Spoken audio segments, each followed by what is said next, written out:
ഹരേ കൃഷ്ണ. ഹരേ കൃഷ്ണ മാതാജി. ഹരേ കൃഷ്ണ. ഹരേ കൃഷ്ണ. എല്ലാവർക്കും പ്രണാമം. ഹരേ കൃഷ്ണ. ഹരേ കൃഷ്ണ. ഹരേ കൃഷ്ണ. ഓം നമോ ഭഗവതേ വാസുദേവായ. ഓം നമോ ഭഗവതേ വാസുദേവായ. ഓം നമോ ഭഗവതേ വാസുദേവായ. ഓം അജ്ഞാനതിമിരാന്തസ്യ ജ്ഞാനാഞ്ജനാശലാകയ ചക്ഷുർമീലിതമേന തസ്മൈ ശ്രീ ഗുരുവേ ശ്രീ ചൈതന്യനോഭീഷ്ടം സ്ഥാപിതം യേന ഭൂതലേ സ്വയം രൂപ കഥാ മഹ്യം ദദാതി സോപദാന്തികം. വന്ദേഹം ശ്രീഗുരോ ശ്രീയുതപദകമലം ശ്രീഗുരോൻ വൈഷ്ണവാം ച ശ്രീരൂപം സാഗ്രജാതം സഗണ രഘുനാഥാന്വിതം തം സജീവം സാദൈതം സാവധൂതം പരിജന സഹിതം കൃഷ്ണ ചൈതന്യം സഗണ ലളിതാനിതാം ച. ഹേ കൃഷ്ണ കരുണാ സിന്ധോ ദീനബന്ധോ ജഗത്പദേ ഗോപേശ ഗോപികാ കാന്ത രാധാ കാന്ത നമോസ്തുതേ. തപ്ത കാഞ്ചന ഗൗരാംഗി ശ്രീരാധേ വൃന്ദാവനേശ്വരി വൃഷഭാനുസുതേ ദേവി പ്രണമാമി ഹരിപ്രിയേ. വഞ്ചകൽപതരൂപേശ്ച കൃപാ സിന്ധോഭ്യേവ ച പതിതാനാം പാവനേഭ്യോ വൈഷ്ണവേഭ്യോ നമോ നമഃ. നമോ വിഷ്ണുപാദായ കൃഷ്ണപ്രേഷ്ഠായ ഭൂതലേ ശ്രീമതേ ഭക്തിവേദാന്ത സ്വാമിൻ ഇതി നാമിനേ. നമസ്തേ സരസ്വതേ ദേവേ ഗൗരവാണി പ്രചാരിണേ നിർവിശേഷ ശൂന്യവാദി പാശ്ചാത്യ ദേശധാരിണേ. ജയ ശ്രീ കൃഷ്ണ ചൈതന്യ പ്രഭു നിത്യാനന്ദ ശ്രീ അദ്വൈത ഗദാധര ശ്രീവാസാദി ഗൗര ഭക്ത വൃന്ദ. ഹരേ കൃഷ്ണ കൃഷ്ണ കൃഷ്ണ ഹരേ ഹരേ. ഹരേ രാമ രാമ രാമ ഹരേ ഹരേ. ഹരേ കൃഷ്ണ കൃഷ്ണ കൃഷ്ണ ഹരേ ഹരേ. ഹരേ രാമ രാമ രാമ ഹരേ. ഹരേ കൃഷ്ണ കൃഷ്ണ കൃഷ്ണ ഹരേ ഹരേ. ഹരേ രാമ രാമ രാമ ഹരേ. ശ്രീ ശ്രീ രാധാ ഗോവിന്ദ ടെമ്പിൾ ഇസ്കോൺ മാംഗ്ലൂരിന്റെ ഭഗവത്ഗീത ക്ലാസ്സിലേക്ക് 18 ദിവസത്തെ ഭഗവത്ഗീത ക്ലാസ്സിലേക്ക് എല്ലാവർക്കും സ്വാഗതം. ഇന്ന് അധ്യായം 10 വിഭൂതി യോഗം. ഇന്ന് നമ്മള് അധ്യായം 10 വിഭൂതി യോഗത്തെ കുറിച്ചാണ് പഠിക്കാൻ പോകുന്നത്. ഹരേ കൃഷ്ണ. ഹരേ കൃഷ്ണ. ഹരേ കൃഷ്ണ. ഹരേ കൃഷ്ണ.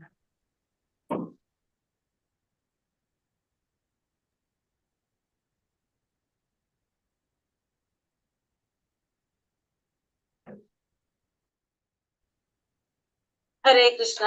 അധ്യായം 10 വിഭൂതി യോഗം എന്ന് വെച്ചാൽ എന്താണ്? അപ്പൊ ഇത്രയും ദിവസം നമ്മളടുത്ത് ഭഗവാൻ എന്താന്ന് പറഞ്ഞുകൊണ്ടിരുന്നത്? എപ്പോഴും ഭഗവാനെ സ്മരിച്ചുകൊണ്ട് ഭഗവാനെ ഓർക്കണം. നമ്മൾ എന്ത് ചെയ്യുന്നതോ എന്ത് ചെയ്യുമ്പോഴും നമ്മൾ എന്ത് ചെയ്യണം എന്ന് പറഞ്ഞു? ഭഗവാനായിട്ട് അർപ്പിച്ചുകൊണ്ട് ചെയ്യണം. എന്തൊരു പ്രവൃത്തി ചെയ്യുമ്പോഴും ഭഗവാനെ സമർപ്പിച്ചുകൊണ്ടായിരിക്കണം ചെയ്യേണ്ടത്. എപ്പോഴും നമ്മൾ ഭഗവാനെ സ്മരിച്ചുകൊണ്ടിരിക്കണം എന്നാണ് ഭഗവാൻ പറഞ്ഞത്. ഇനി നമ്മളടുത്ത് എന്താണ് ഇനി അപ്പൊ എന്താ പറയുന്നത്? ഭഗവാനെ സ്മരിക്കണമെങ്കിൽ നമുക്ക് എന്ത് ചെയ്യണം? നമുക്ക് ഭഗവാനെ ഓർമ്മിക്കാനാണല്ലോ പറയുന്നത്. അപ്പൊ ഓർമ്മിക്കണമെങ്കിൽ നമ്മളെ മുന്നില് ഭഗവാനെ നമുക്ക് കാണുമ്പോ നമുക്ക് ഓർമ്മ വരും. നമ്മൾ പറഞ്ഞു നമ്മളിപ്പോ ഈ തിലകം ധരിക്കുമ്പോ നമുക്ക് ഭഗവാനെ ഓർമ്മ വരും എന്ന് പറഞ്ഞു. തിലകം കാണുമ്പോ നമുക്ക് ഭഗവാനെ ഓർമ്മ വരും.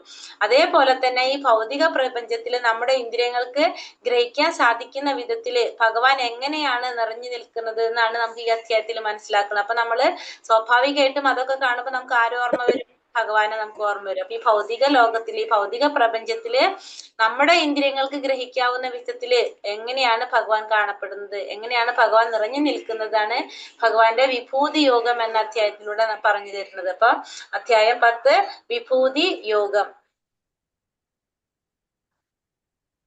ഹരേ കൃഷ്ണ.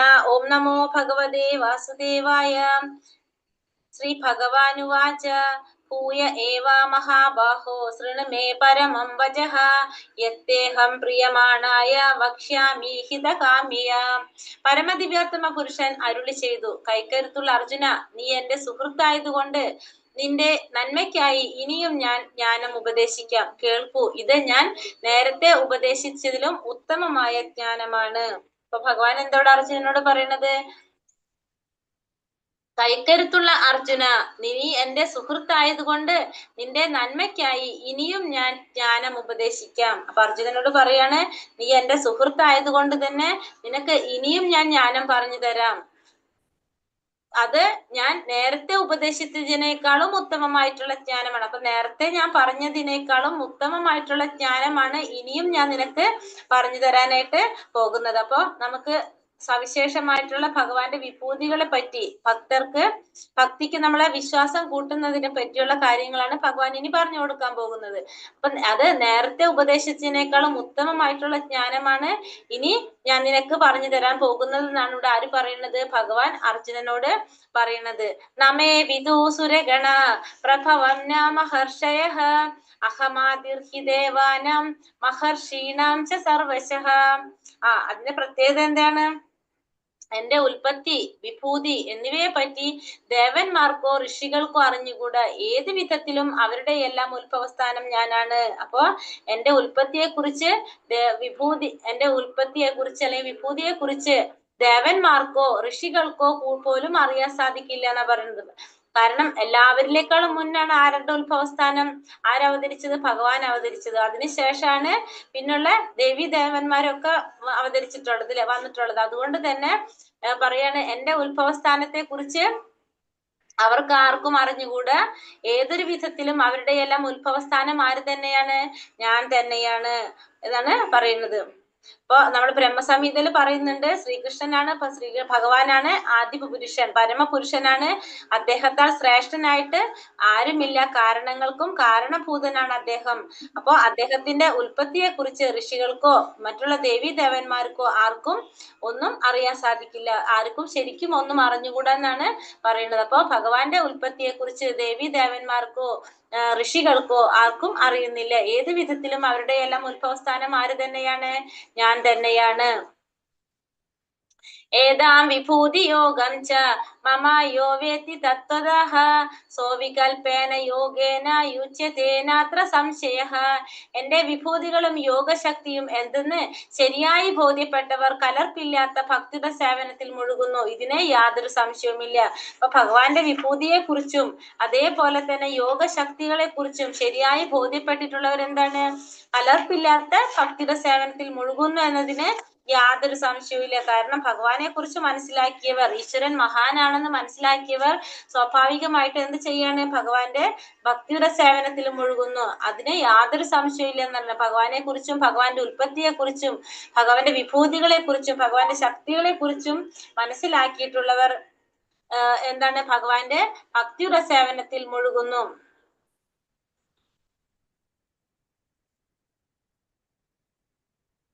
അഹം സർവസ്യ പ്രഭവോ മത്ത സർവം പ്രവർത്തതേ ഇതി മത്വാ ഭജന്തേ മാം ബുധാഭാവാ സമന്വിതഃ. ആധ്യാത്മിക ലോകങ്ങളുടെ ഉറവിടം ഞാനാണ്. ഭഗവാൻ എങ്ങനെയാണ് പറഞ്ഞു തരുന്നത്? മനസ്സിലാക്കുന്നതിനെ പറ്റി പറഞ്ഞ എങ്ങനെ? ഭൗതികമായിട്ടുള്ളതും ആധ്യാത്മികമായിട്ടുള്ള ലോകങ്ങളുടെ ഉറവിടം ഞാനാണ്. എല്ലാം എന്നിൽ നിന്നാണ് ഉണ്ടായത്. ഇത് പൂർണ്ണമായി അറിയുന്ന ബുദ്ധിമാന്മാർ എന്റെ സേവനത്തിൽ ഏർപ്പെടുകയും എന്നെ ഉള്ളഴിഞ്ഞാരാധിക്കുകയും ചെയ്യും. ഇത് ചതുശ്ലോകി ഭഗവത്ഗീത 4 ശ്ലോകങ്ങള് ഭഗവാന്റെ ഈ 4 ശ്ലോകങ്ങള് എന്താണ്? ഭഗവത്ഗീതയിലെ 10ാമത്തെ അധ്യായത്തിലെ 8 മുതല് 8, 9, 10, 11 ഈ 4 ശ്ലോകങ്ങള് ചതുശ്ലോകി ഭഗവത്ഗീത എന്നാണ് പറയുന്നത്. ഈ ഭഗവത്ഗീതയുടെ ഒരു ഉള്ളടക്കാണ് ഇതിൽ പറയുന്നത്. ഈ 4 ശ്ലോകങ്ങളില് ഫുള്ള് പറയുന്ന കാര്യങ്ങള്, ഭഗവത്ഗീതയിൽ പറയുന്ന മുഴുവൻ കാര്യങ്ങളും ഈ 4 ശ്ലോകത്തില് പറയുന്നുണ്ട്. അതുകൊണ്ട് ഇതിനെ ചതുശ്ലോകി ഭഗവത്ഗീത എന്നാണ് പറയുന്നത്. അപ്പൊ ഈ ശ്ലോകം നമുക്ക് മുഴുവൻ വായിക്കാൻ സാധിച്ചില്ലെങ്കിലും ഈ ഒരു 4 ശ്ലോകം നമ്മൾ വായിക്കുന്നത് വളരെ നമുക്ക് നല്ലതാണ്. അപ്പൊ എന്താണ് ഫസ്റ്റ് പറയുന്ന ശ്ലോകം? അഹം സർവസ്യ പ്രഭവോ മത്ത സർവം പ്രവർത്തതേ ഇതി മത്വാ ഭജന്തേ മാം ബുധാഭാവാ സമന്വിതഃ. ഭൗതിക ആധ്യാത്മിക ലോകങ്ങളുടെ ഉറവിടം ഞാനാണ്. എല്ലാം എന്നിൽ നിന്നാണ് ഉണ്ടായത്. ഇത് പൂർണ്ണമായി അറിയുന്ന ബുദ്ധിമാന്മാർ എന്റെ സേവനത്തിൽ ഏർപ്പെടുകയും എന്നെ ഉള്ളഴിഞ്ഞ് ആരാധിക്കുകയും ചെയ്യും.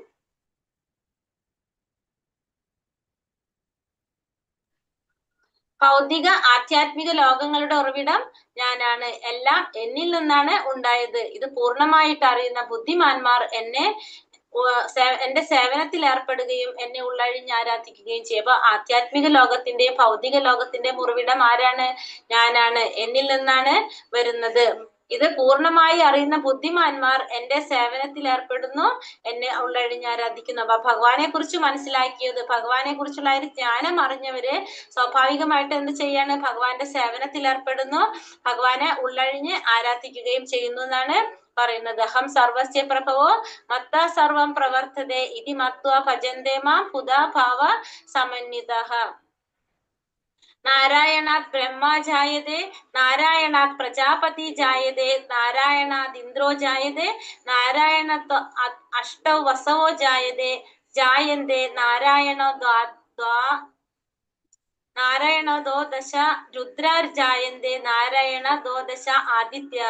എന്താ പറയുക? നാരായണിൽ നിന്നാണ് ബ്രഹ്മാവ് ജനിച്ചത്, നാരായണിൽ നിന്ന് പ്രജാപതികളും ജനിച്ചു, നാരായണിൽ നിന്ന് ഇന്ദ്രൻ ജനിച്ചു, നാരായണിൽ നിന്ന് 8 വസുക്കൾ ജനിച്ചു, നാരായണിൽ നിന്ന് 11 രുദ്രന്മാർ ജനിച്ചു, നാരായണിൽ നിന്ന് 12 ആദിത്യന്മാർ ജനിച്ചു. ഈ നാരായണൻ എന്ന് പറയുന്നത് ആരാണ്? കൃഷ്ണന്റെ ഒരു രൂപവിസ്തരണമാണ്. അപ്പൊ നാരായണിൽ നിന്നാണ് ബ്രഹ്മാവ് ജനിച്ചത്. ആരിൽ നിന്നാണ്? നാരായണിൽ നിന്നാണ്. നാരായണിൽ നിന്നാണ് പ്രജാപതികൾ ജനിച്ചത്, നാരായണിൽ നിന്നാണ് ഇന്ദ്രൻ ജനിച്ചത്, നാരായണിൽ നിന്നാണ് 8 വസുക്കള്, നാരായണിൽ നിന്ന് 11 രുദ്രന്മാര്, 12 ആദിത്യന്മാര്. എല്ലാവരും ആരിൽ നിന്നാണ് ജനിച്ചത്?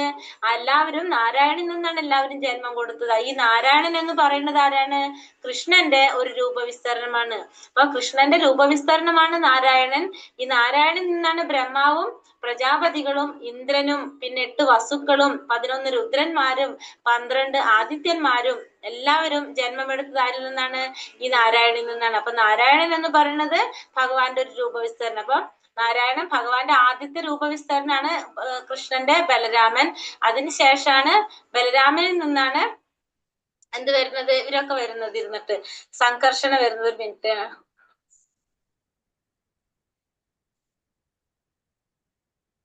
ഫസ്റ്റത്തെ ഭഗവാന്റെ രൂപവിസ്തരണമാണ് ഭഗവാൻ ശ്രീകൃഷ്ണൻ. കൃഷ്ണനിൽ നിന്നാണ് ആര് വരുന്നത്? ബലരാമൻ വരുന്നത്.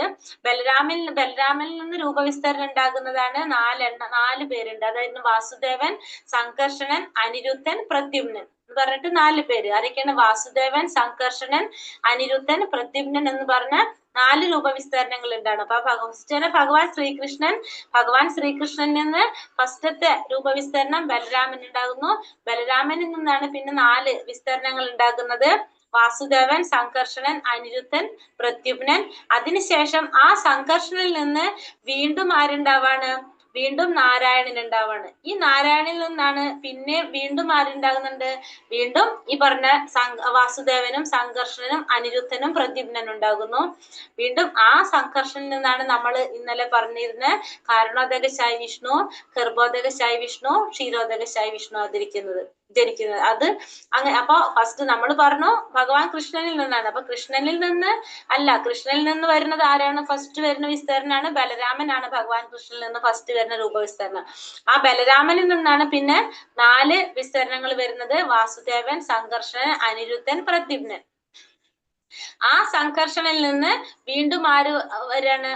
നാരായണൻ വരാണ്. ഈ നാരായണിൽ നിന്നാണ് വീണ്ടും ആരുണ്ടാവുന്നത്? വാസുദേവൻ, സംഘർഷണൻ, അനിരുദ്ധൻ, പ്രദ്യുമ്നൻ എന്ന് പറഞ്ഞ 4 വിസ്തരണങ്ങൾ ഉണ്ടാകുന്നു. ഈ സംഘർഷണിൽ നിന്നാണ് പിന്നെ ആര് വരുന്നത്? നമ്മൾ കാരണോദകശായി വിഷ്ണു, ഗർഭോദകശായി വിഷ്ണു, ക്ഷീരോദകശായി വിഷ്ണു. അപ്പൊ നമ്മളിപ്പോ ഇവിടെ നിന്ന് നോക്കുമ്പോൾ നമുക്ക് എന്താ നമ്മൾ പറയണെന്നാണ്? ഭഗവാൻ കൃഷ്ണനിൽ നിന്നാണ് പറഞ്ഞു അല്ലെ? അപ്പൊ കൃഷ്ണനിൽ നിന്ന് വരുന്ന അതിന് മുന്നേ എത്ര സ്റ്റെപ്പുകൾ കടന്നു പോകുന്നുണ്ട്. അതിനുശേഷം ലാസ്റ്റ് ആണ് നമുക്ക് കാണാൻ സാധിക്കുന്നത് കൃഷ്ണനിൽ നിന്നല്ല. കൃഷ്ണനിൽ നിന്ന് ബലരാമൻ വരുന്നു. ബലരാമനിൽ നിന്ന് സംഘർഷണനിൽ നിന്ന് നാരായണനിൽ നിന്ന് വീണ്ടും ഒരു സംഘർഷണൻ. ആ സംഘർഷനിൽ നിന്നാണ് ഈ പറഞ്ഞ ഭഗവാന്റെ വിഷ്ണുമൂർത്തികളൊക്കെ അവതരിക്കുന്നത്. അപ്പൊ നാരായണിൽ നിന്നാണ് അവതരിക്കുന്നത്. നാരായണന് ശേഷം വരുന്നതാണ് സംഘർഷണം. അപ്പൊ ഇവിടെ നിന്നാണ് ഈ മറ്റുള്ള എല്ലാവരും ജനിച്ചുകൊണ്ടിരിക്കുന്നത് പറയാം നമുക്ക്. അപ്പൊ ബലരാമൻ ഫസ്റ്റ്, കൃഷ്ണന്റെ രൂപവിസ്തരണം ബലരാമനാണ്. ബലരാമന് ശേഷം സംഘർഷണനുണ്ട്. ബലരാമനിൽ നിന്ന് സംഘർഷണിൽ നിന്ന് നാരായണൻ, പിന്നെ അതിനുശേഷം വീണ്ടും സംഘർഷണം വരുന്നു. പിന്നീടാണ് ഭഗവാന്റെ 3 മൂർത്തി രൂപങ്ങൾ, വിഷ്ണുമൂർത്തികളായിട്ടുള്ള കാരണോദകശായി വിഷ്ണു, ഗർഭോദകശായി വിഷ്ണു, ക്ഷീരോദകശായി വിഷ്ണു. എന്നിട്ട് പിന്നെ നമ്മള് ദകശായി വിഷ്ണുവിൽ നിന്നാണ് എന്ത് വരുന്നത്? നമ്മളെ ബ്രഹ്മദേവൻ വരുന്നത്. അപ്പോഴാണ് സൃഷ്ടി ആരംഭിക്കുന്നത്. വിഭൂതിയെ പറ്റി പറഞ്ഞില്ല. വിഭൂതിയെ പറ്റി പറഞ്ഞില്ല. എന്താണ് വിഭൂതി ആദ്യത്തെ വരുന്നുള്ള ചോദ്യം? അത് ആദ്യം തുടങ്ങുന്നിടത്ത് പറഞ്ഞില്ല. കേട്ടില്ല, ക്ലിയർ ആയില്ല. വിഭൂതിയെ പറ്റി ആദ്യത്തെ ഇത് പറഞ്ഞില്ല. വിഭൂതി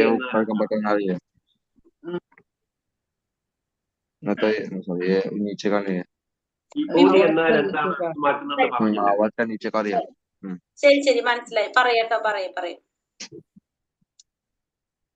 അപ്പൊ അടുത്തതിൽ എന്താ പറയണത്? മച്ചിത്ത മദ്ഗത പ്രാണ ബോധയന്ത പരസ്പരം കഥയന്തശ്ച മാം നിത്യ ദുഷ്യന്തി ചാരയന്തി ച. എന്റെ ശുദ്ധഭക്തന്മാരുടെ ചിന്ത എന്നിൽ കുടികൊള്ളുന്നു. അവരുടെ ജീവിതം തികച്ചും എന്റെ സേവനത്തിനായി സമർപ്പിതമായിരിക്കും. എന്നെ കുറിച്ചുള്ള സംഭാഷണത്തിൽ ഏർപ്പെട്ട് പരസ്പരം ബോധദീപ്തരാവുക വഴി അവർ സംതൃപ്തിയും ആനന്ദവും അനുഭവിക്കുന്നു. ഭക്തന്മാരുടെ ചിന്ത ആരിലാണ് കുടികൊള്ളുന്നത്? എന്നിൽ തന്നെ കുടികൊള്ളുന്നതാണ്. അവരുടെ ജീവിതം തികച്ചും എന്റെ സേവനത്തിനായി സമർപ്പിതമായിരിക്കും. അപ്പൊ അവരെപ്പോഴും ശുദ്ധഭക്തന്മാരും എപ്പോഴും എന്ത് ചെയ്തുകൊണ്ടിരിക്കുകയാണ്? അവരുടെ ജീവിതം ഭഗവാന്റെ സേവനത്തിനായി സമർപ്പിച്ചുകൊണ്ടിരിക്കുന്നവരാണ് ശുദ്ധഭക്തന്മാര്.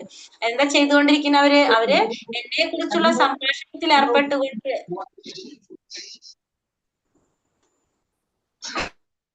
എന്നെ കുറിച്ചുള്ള സംഭാഷണത്തിൽ ഏർപ്പെട്ടുകൊണ്ട് പരസ്പര ബോധദീപ്തരാവുകയും അവർ തമ്മില് സംസാരിക്കുന്നത് എന്തിനെ കുറിച്ചാണ്? ഭഗവാനെ കുറിച്ചാണ് സംസാരിക്കുന്നത്. അങ്ങനെ സംസാരിക്കുന്നത് വഴി അവരെന്താണ്? അവർക്ക് ഒരു വെളിച്ചം കിട്ടാണ്. ഭഗവാനെ കുറിച്ച് പറയും തോറും അവർക്ക് ഒരു ജ്ഞാനം നേടാണ് ചെയ്യുന്നത്. കാരണം ശുദ്ധഭക്തന്മാര് തമ്മിൽ സംസാരിക്കുന്നത് എപ്പോഴും ഭഗവാനെ കുറിച്ചായിരിക്കും. അതുവഴി അവർക്ക് ആ ഒരു വെളിച്ചം, ജ്ഞാനം നേടാൻ സാധിക്കുകയും അവർ സംതൃപ്തിയും ആനന്ദവും അനുഭവിക്കുന്നു. അപ്പൊ ഭഗവാന്റെ ശുദ്ധഭക്തന്മാരുടെ ഉള്ളിൽ എപ്പോഴും ആര് കുടികൊള്ളുന്നു? ഭഗവാൻ കുടികൊള്ളുന്നു.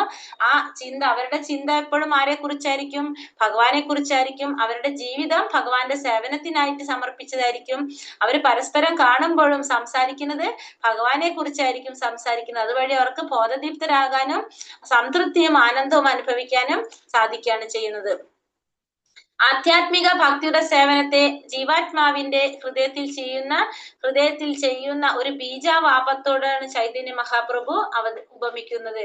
ആധ്യാത്മിക ഭക്തിയുടെ സേവനത്തെ ജീവാത്മാവിന്റെ ഹൃദയത്തിൽ ചെയ്യുന്ന ഒരു ബീജാവാപത്തോട് ചൈതന്യ മഹാപ്രഭു ഉപമിക്കുകയാണ് ചെയ്യുന്നത്. ഈ വിശ്വത്തിലെ ഗ്രഹയൂഥങ്ങളിലൂടെ സഞ്ചരിച്ചു കൊണ്ടിരിക്കുന്ന ജീവസത്തകൾക്ക് എണ്ണമില്ല. അവരിൽ നന്നേ കുറച്ചു പേർക്ക് ഒരു ശുദ്ധഭക്തനെ കണ്ടുമുട്ടാനും അങ്ങനെ ഭക്തിയുടെ സേവനത്തെ കുറിച്ച് അറിയാനും ഭാഗ്യമുണ്ടാകാറുള്ളൂ.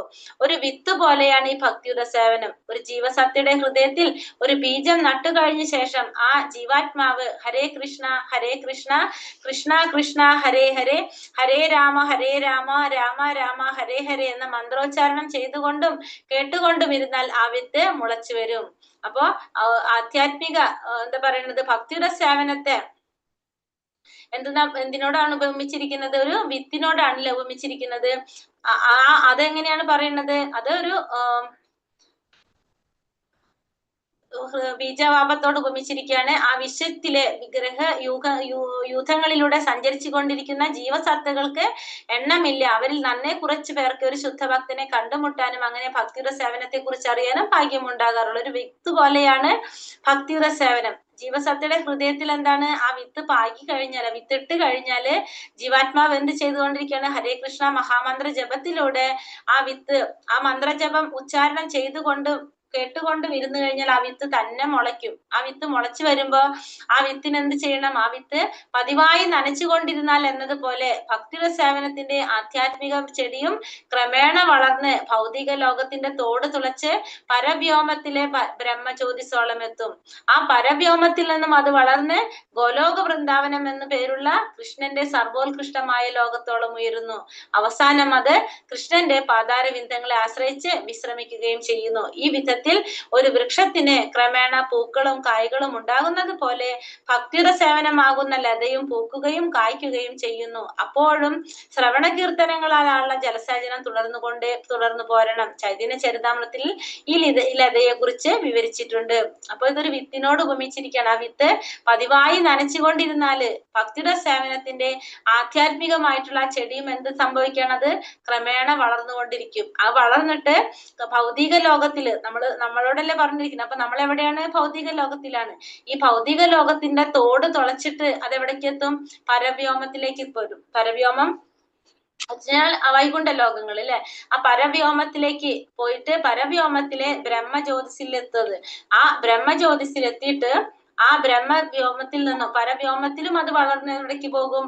ഗോലോക വൃന്ദാവനത്തിന് പേരുള്ള ഭഗവാന്റെ സർവോത്കൃഷ്ടമായിട്ടുള്ള ആ ലോകത്തേക്ക് വരും. അവിടെ ഭഗവാന്റെ പാതാരവിന്ദങ്ങളെ ആശ്രയിച്ചത് വിശ്രമിക്കുകയും ചെയ്യും. ഈ വിധത്തിൽ ഈ വൃക്ഷത്തിന് ക്രമേണ എന്തുണ്ടാകും? പൂക്കളും കായ്കളും ഒക്കെ ഉണ്ടാകുന്നത് പോലെ ഭക്തിയുടെ സേവനമാകുന്ന ലതയും പൂക്കുകയും കായ്ക്കുകയും ചെയ്യുന്നു. അപ്പൊ അങ്ങനെ നമ്മൾ ചെയ്യുമ്പോൾ സ്വാഭാവികമായിട്ടും അത് എങ്ങനെയാണ് ചെയ്യുന്നത്? ഹരേ കൃഷ്ണ മഹാമന്ത്രത്തിന്റെ മഹാമന്ത്ര ഉച്ചാരണം ചെയ്തുകൊണ്ടും കേട്ടുകൊണ്ടും ഇരുന്നല്ല പറഞ്ഞത്. അതായത് ഭക്തിയുടെ സേവനം ചെയ്തുകൊണ്ടിരുന്നു കഴിഞ്ഞാല് അത് കായ്ക്കുകയും പൂക്കുകയും ചെയ്യുകയും അപ്പോഴും നമ്മൾ എന്ത് ചെയ്തുകൊണ്ടിരിക്കണം? അപ്പോഴും ശ്രവണ കീർത്തനങ്ങളാലുള്ള ജലസേചനം ചെയ്തു പോരണം, തുടർന്ന് പോന്നുകൊണ്ടിരിക്കണം. അപ്പൊ നമ്മള് ശ്രവണവും കീർത്തനവും അപ്പോഴും നമ്മൾ ചെയ്തുകൊണ്ടേയിരിക്കണം. ചൈതന്യ ചരിതാമൃതത്തിൽ ഇതിനെ കുറിച്ച് പറയുന്നുണ്ട്. അപ്പൊ ഇത് പതിവായിട്ട് നമ്മൾ നനച്ചുകൊണ്ടിരിക്കുന്ന പോലെ നമ്മൾ ഭക്തിയുടെ സേവനത്തിന്റെ ആധ്യാത്മികമായിട്ടുള്ള ചെടി ക്രമേണ വളർന്ന് ഭൗതിക ലോകത്തിന്റെ തോട് തുളച്ച് അത് എവിടേക്ക് എത്താണ്? പരവ്യോമത്തിലേക്ക് എത്തും. പരവ്യോമത്തിൽ നിന്ന് വീണ്ടും വളർന്ന് എവിടേക്ക് എത്താണത്? വൈകുണ്ഠ ലോകങ്ങളിൽ നിന്ന് വീണ്ടും അത് എന്താണ്? ഭഗവാന്റെ ലോകമായിട്ടുള്ള ഗോലോക വൃന്ദാവനത്തിലേക്ക് ഉയർന്ന് ഭഗവാന്റെ പാതാരവിന്ദങ്ങളെ ആശ്രയിച്ച് അവിടെ വിശ്രമിക്കുന്നു. അപ്പോഴും നമ്മൾ എന്ത് ചെയ്തുകൊണ്ടിരിക്കണം? ശ്രവണ കീർത്തനങ്ങളാലുള്ള ജലസേചനം നമ്മൾ തുടർന്നുകൊണ്ടേ ഇരിക്കണം എന്നാണ് പറയുന്നത്. ഇനി അടുത്തതിൽ എന്താ പറയണത്? തേഷാം സതതയുക്താനാം ഭജതാം പ്രീതിപൂർവകം ദദാമി ബുദ്ധിയോഗം തം യേന മാമോപയാന്തി തേ. പ്രേമഭക്തിയോടെ എന്നെ സദാ ആരാധിക്കുന്നവർക്ക് എന്നെ പ്രാപിക്കാൻ ഉതകുന്ന ബുദ്ധിവിശേഷം ഞാൻ നൽകും.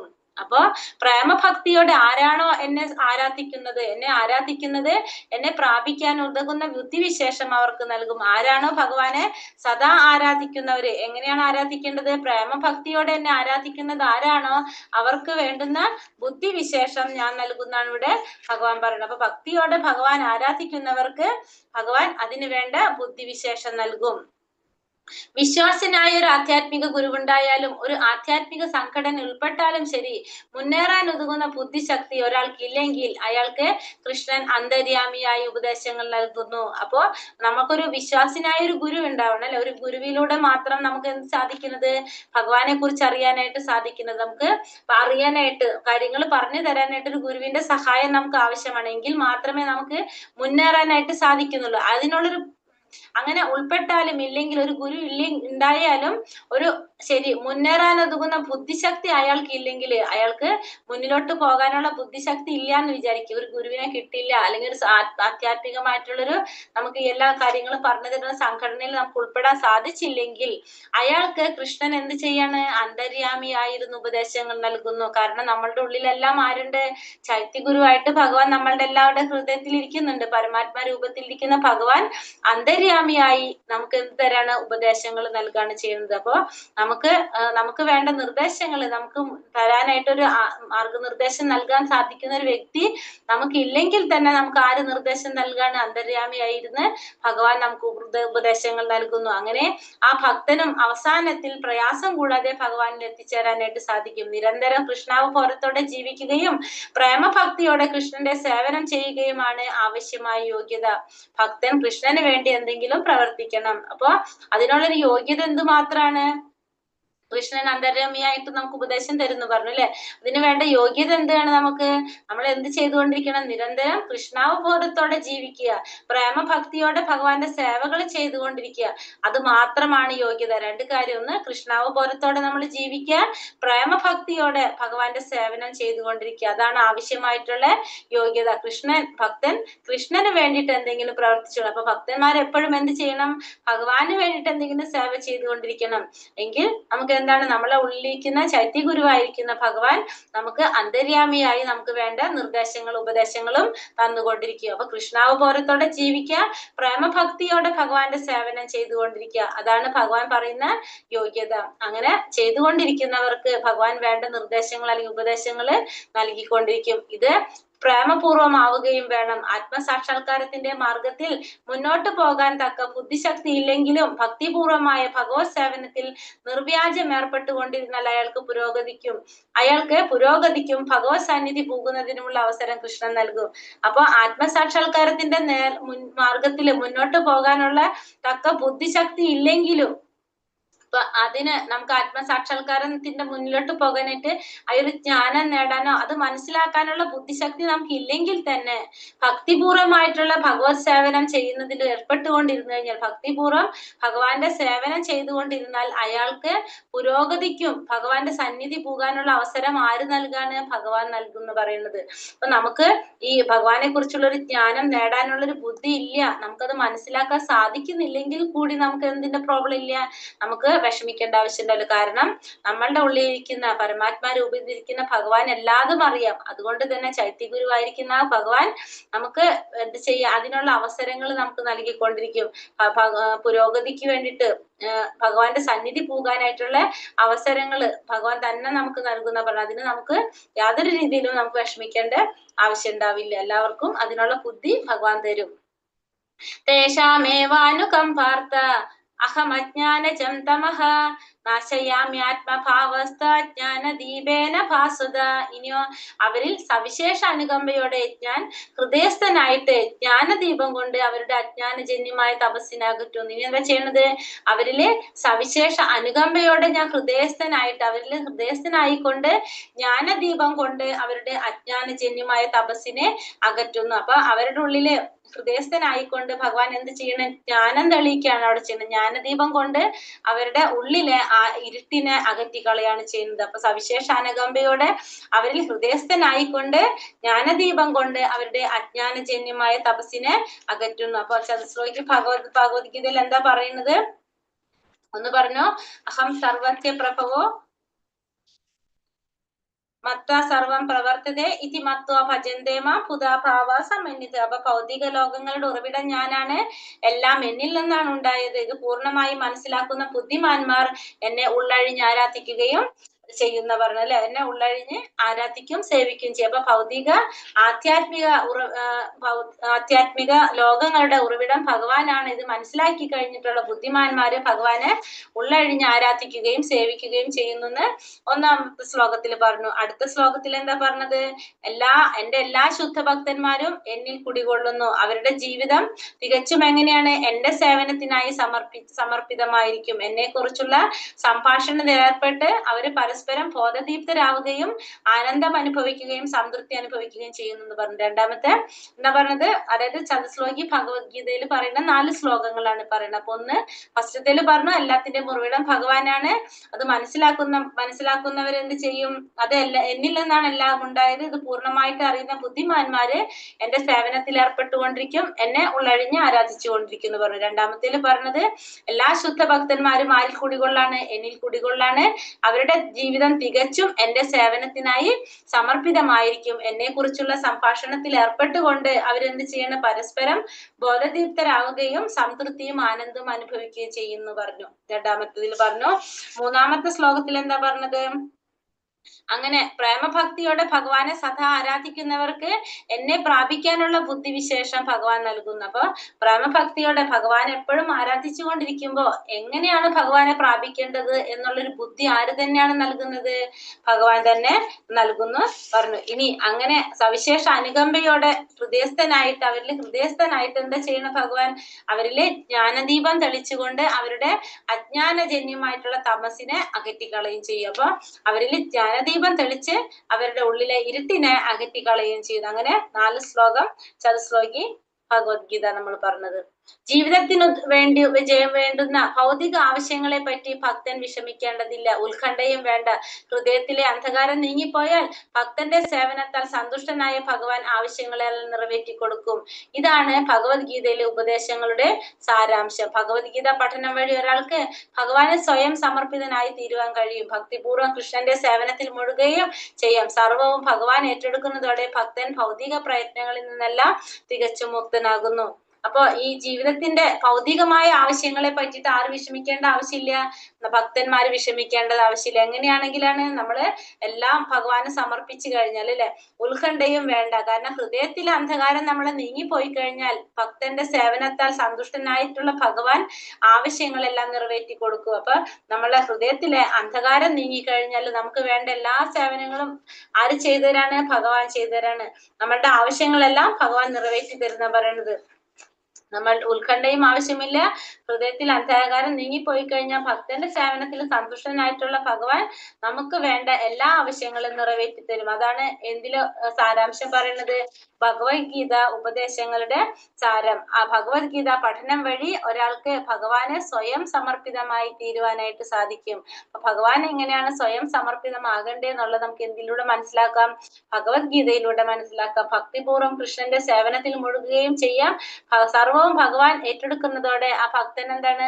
ഭൗതികമായ പ്രയത്നങ്ങളിൽ നിന്നെല്ലാം തികച്ചും മുക്തനാകുന്നു. അപ്പൊ എല്ലാതും ഭഗവാൻ ഏറ്റെടുത്തു കഴിഞ്ഞാൽ പിന്നെ ഭൗതികമായിട്ടുള്ള പ്രയത്നങ്ങളുടെയും ആവശ്യം അവിടെ വരുന്നില്ല. കാരണം എന്താണ്? എല്ലാതും ഭഗവാന് അറിയുന്നത് കൊണ്ട് തന്നെ നമ്മള് ഭഗവാന് വേണ്ടി സേവ ചെയ്തുകൊണ്ടിരിക്കുകയാണ്. ഏതൊരു സമയത്തും ഭഗവാനെ മാത്രം ചിന്തിച്ചു കൊണ്ടിരിക്കാനും ഭഗവാന്റെ ഇന്ദ്രിയങ്ങളെ സന്തോഷിപ്പിക്കാനാണ് ശ്രമിച്ചു കൊണ്ടിരിക്കുന്നതെങ്കിൽ സ്വാഭാവികമായിട്ടും ആ ചൈത്യഗുരുവായിരിക്കുന്ന നമ്മളുടെ ഉള്ളിലിരിക്കുന്ന ഭഗവാൻ എന്തറിയാം?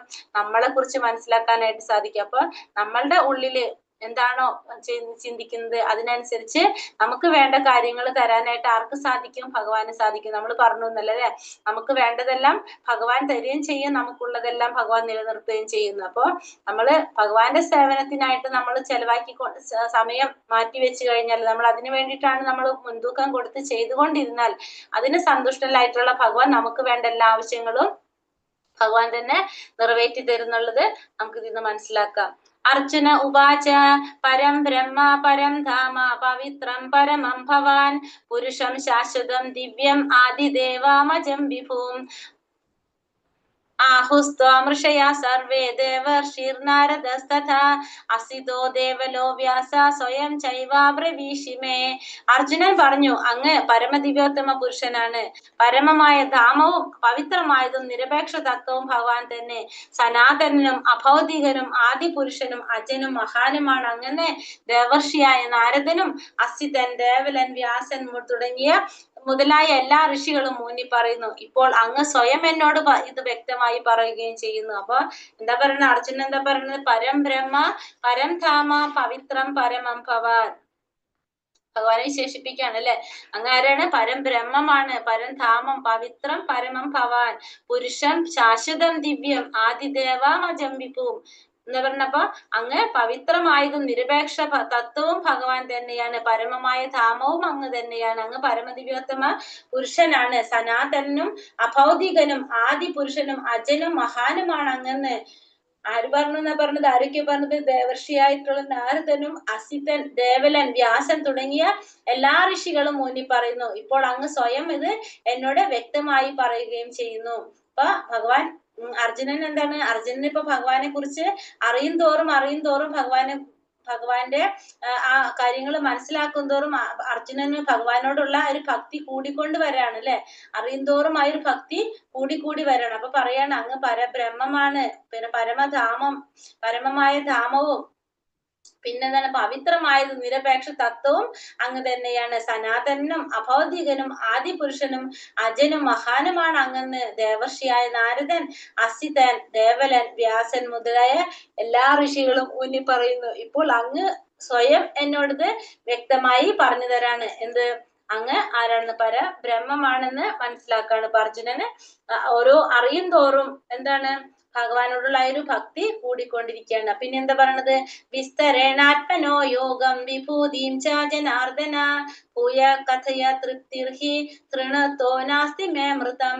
അങ്ങയെ പറ്റി കേട്ടിട്ട് എനിക്ക് ഒരിക്കലും മതി വരുന്നില്ല. കേൾക്കും തോറും അങ്ങയുടെ വാക്കുകളാകുന്ന അമൃതത്തെ ആസ്വദിക്കാൻ തോന്നുന്നു. ഹേ ജനാർദ്ദന, അങ്ങയുടെ വിഭൂതികളെ പറ്റി, അവയുടെ യൗകിക പ്രഭാവത്തെ പറ്റി വീണ്ടും വിശദമായി വിവരിച്ചു തന്നാലും. ഇവിടെ അർജുനൻ എന്താ പറയണത്, അങ്ങയെ കുറിച്ച് കേൾക്കും തോറും എനിക്ക് എന്താണ് ഒട്ടും മതി വരുന്നില്ല. അപ്പൊ അതുകൊണ്ട് അങ്ങയെ കുറിച്ച് ഇനിയും കേൾക്കാനായിട്ട് ആർക്ക് തോന്നാണ്? അർജുനന് തോന്നാണ്. അപ്പൊ അർജുനനോട് പറയാണ് ഭഗവാന്റെ ആ വിഭൂതികളെ കുറിച്ച്, ഐശ്വര്യത്തെ കുറിച്ച് എനിക്ക് വീണ്ടും പറഞ്ഞു തന്നാലും, എനിക്ക് വിവരിച്ചു തന്നാലും എന്നാണ് പറയുന്നത്. അപ്പൊ വിഭൂതി എന്ന് പറയാണ്, വിഭൂതി എന്ന് പറഞ്ഞ എന്താണ്, നമുക്ക് ഈ ഭൗതിക പ്രപഞ്ചത്തില് നമുക്ക് ഭഗവാനെ എങ്ങനെയാണ് ദർശിക്കാൻ സാധിക്കുന്നത്? നമ്മളുടെ ഇന്ദ്രിയങ്ങൾ കൊണ്ട് കാണാൻ സാധിക്കാവുന്ന വിധത്തിൽ ഈ ഭൗതിക പ്രപഞ്ചത്തില് ഭഗവാൻ എങ്ങനെ നിറഞ്ഞു നിൽക്കുന്നു എന്നതാണ് നമ്മൾ എന്ത് പറയുന്നത്, വിഭൂതി എന്ന് പറയുന്നത്. നമുക്ക് നമ്മളെ ഇന്ദ്രിയങ്ങൾക്ക് മനസ്സിലാക്കാവുന്ന വിധത്തില് ഈ ഭഗവാന്റെ ആ പ്രഭാവം ഈ ഭൗതിക ലോകത്തിൽ എങ്ങനെയാണ് നിറഞ്ഞു നിൽക്കുന്നത് എന്നാണ് വിഭൂതികൾ എന്നുകൊണ്ട് അർത്ഥാക്കുന്നത്. അപ്പൊ ഭഗവാന്റെ വിഭൂതികള് എങ്ങനെ, ഏതില് ഒക്കെയാണ് നിൽക്കുന്നത് എന്നാണ് നമുക്ക് മനസ്സിലാക്കാനായിട്ട് സാധിക്കുന്നത്. അപ്പൊ ഭഗവാനെ റെപ്രസെന്റ് ചെയ്യുക, വിഭൂതികൾ എന്ന് വെച്ചാൽ ഭഗവാനെ റെപ്രസെന്റ് ചെയ്യുന്നത് എങ്ങനെയാണെന്നാണ് പറയുന്നത്. ഐശ്വര്യം ഭഗവാന്റെ എങ്ങനെയാണെന്ന്, അതാണ് അർജുനൻ പറയുന്നത്. അത് എനിക്ക് ഇനിയും അറിയാനായിട്ട് ആഗ്രഹമുണ്ട്, അത് കൂടുതൽ ആസ്വദിക്കാനായിട്ട് അങ്ങയുടെ വാക്കുകളിലൂടെ അത് ആസ്വദിക്കാൻ ആഗ്രഹമുണ്ട്, അത് വീണ്ടും വിവരിച്ചു തന്നാലും എന്നാണ് ഭഗവാൻ പറഞ്ഞത്. അപ്പൊ ഭഗവാൻ എന്താ പറയുന്നത്, അർജുനൻ പറയുന്നത്. അപ്പൊ ഭഗവാൻ എന്താ പറയുന്നത്, ശ്രീ ഭഗവാനുവാച ഹന്തതേ കഥയിഷ്യാമി ദിവ്യാഹ്യാത്മാ വിഭൂതയഃ പ്രാധാന്യത കുരു ശ്രേഷ്ഠ നാസ്ത്യന്തോ വിസ്തരസ്യ മേ. ഭഗവാൻ പറഞ്ഞു, ശ്രീ ഭഗവാൻ പറഞ്ഞു, അർജുന, ഭാസുരങ്ങളായ എന്റെ വിഭൂതികളെ പറ്റി ഞാൻ ഇനി പറഞ്ഞു തരാം. പ്രാധാന്യമുള്ളവയെ പറ്റി മാത്രം വിസ്തരിക്കുകയാണെങ്കിൽ അവയ്ക്ക് അവസാനമില്ല. അപ്പൊ ഭഗവാന്റെ വിഭൂതികൾക്ക് എന്താണ്, അവസാനമില്ലാത്തതാണ്, അന്ത്യമില്ലാത്തതാണ് ഭഗവാന്റെ വിഭൂതികൾ. അപ്പൊ നമ്മൾ ഈ പറഞ്ഞു വിഭൂതി എന്ന് വെച്ചാൽ എന്താണ്, ഈ ഭൗതിക പ്രപഞ്ചത്തിൽ നമ്മുടെ ഇന്ദ്രിയങ്ങൾക്ക് ഗ്രഹിക്കാൻ സാധിക്കുന്ന വിധത്തില് ഭഗവാനെ എങ്ങനെ കാണാൻ കഴിയുന്നു, അതാണ് വിഭൂതികള്. അത് ഭഗവാനെ ഓരോന്നിലും ഭഗവാൻ എങ്ങനെയാണ് നമുക്ക് നമ്മളെ ഇന്ദ്രിയങ്ങൾക്ക് കാണാൻ സാധിക്കുന്നതിൽ ഭഗവാൻ എങ്ങനെ നമുക്ക് എന്താ പറയാ ഗോചരമാകുന്നു എന്നാണ് വിഭൂതികൾ എന്നുകൊണ്ട് ഉദ്ദേശിക്കുന്നത്. അപ്പൊ ആ വിഭൂതികൾക്ക് എന്താണ് ഭഗവാൻ പറയുന്നത്, എന്റെ വിഭൂതികൾക്ക് ഒരു അവസാനമില്ലാത്തതാണ്. അത് വിവരിക്കുകയാണെങ്കിൽ, വിസ്തരിച്ച് പറയുകയാണെങ്കിൽ അത് കുറേ ഉണ്ട്. തിരമാലകൾ പോലെ എണ്ണാൻ സാധിക്കാത്ത അത്രയും വിഭൂതികൾ എനിക്കുണ്ട്. അതിൽ ഏറ്റവും പ്രധാനപ്പെട്ടതിനെ പറ്റി മാത്രം ഞാൻ നിനക്ക് വിവരിച്ചു തരാമെന്നാണ് ഭഗവാൻ ആരോട് പറയുന്നത്, അർജുനനോട് പറയുന്നത്. ഭഗവാന്റെ വിഭൂതികളെ കുറിച്ച് അർജുനനോട് പറയാനായിട്ട് പോകാണ്. ഇനി അഹമാത്മാ ഗുഡാകേശ സർവഭൂതാശയസ്ഥിതഃ അഹമാദിശ്ച മധ്യം ച ഭൂതാനാമന്ത ഏവ ച. ഹേ അർജുന, ജീവജാലങ്ങളുടെ എല്ലാം ഹൃദയത്തിൽ സ്ഥിതി ചെയ്യുന്ന പരമാത്മാവാണ് ഞാൻ. ഫസ്റ്റ് എന്താ പറഞ്ഞ ഭഗവാൻ, ഞാൻ പരമാത്മാവാണ്. അതായത് എല്ലാ ജീവജാലങ്ങളുടെ ഉള്ളിലും സ്ഥിതി ചെയ്യുന്ന പരമാത്മാവാണ് ഞാൻ. അവയുടെ തുടക്കവും മധ്യവും അവസാനവും ഞാനാകുന്നു. അപ്പൊ എല്ലാത്തിന്റെയും തുടക്കവും മധ്യവും അവസാനവും ഞാൻ തന്നെയാണ്. ഇവരുടെ എല്ലാത്തിന്റെയും ഹൃദയത്തിൽ, എല്ലാ ജീവജാലങ്ങളുടെ ഹൃദയത്തിൽ സ്ഥിതി ചെയ്യുന്ന പരമാത്മാവാണ് ഞാൻ. ഭഗവാൻ ആദ്യം എന്താ പറയുന്നത്, അപ്പൊ ഞാൻ എല്ലാവരുടെയും ഹൃദയത്തിൽ സ്ഥിതി ചെയ്യുന്ന പരമാത്മാവാണ്. അതിന്റെ എല്ലാം തുടക്കവും മധ്യവും അവസാനവും ആര് തന്നെയാകുന്നു, ഞാൻ തന്നെയാകുന്നു. അപ്പോ എല്ലാവരുടെയും ഹൃദയത്തില് സ്ഥിതി ചെയ്യുന്ന പരമാത്മാവാണ് ഞാൻ. എല്ലാത്തിന്റെയും തുടക്കവും മധ്യവും അവസാനവും ഞാൻ തന്നെയാണ്. ഇനി ഭഗവാന്റെ വിഭൂതികളെ കുറിച്ച് പറയാണ്. ശ്ലോകം പറഞ്ഞിട്ടില്ല, അത് കുറെ ഇങ്ങനെ ഉണ്ട്, അതുകൊണ്ട് നമുക്ക് വായിച്ച് പോകാം. മനസ്സിലാക്കാൻ സാധിക്കുന്നതാണ്, ഇല്ലെങ്കിൽ ചോദിക്കാം നമുക്ക്.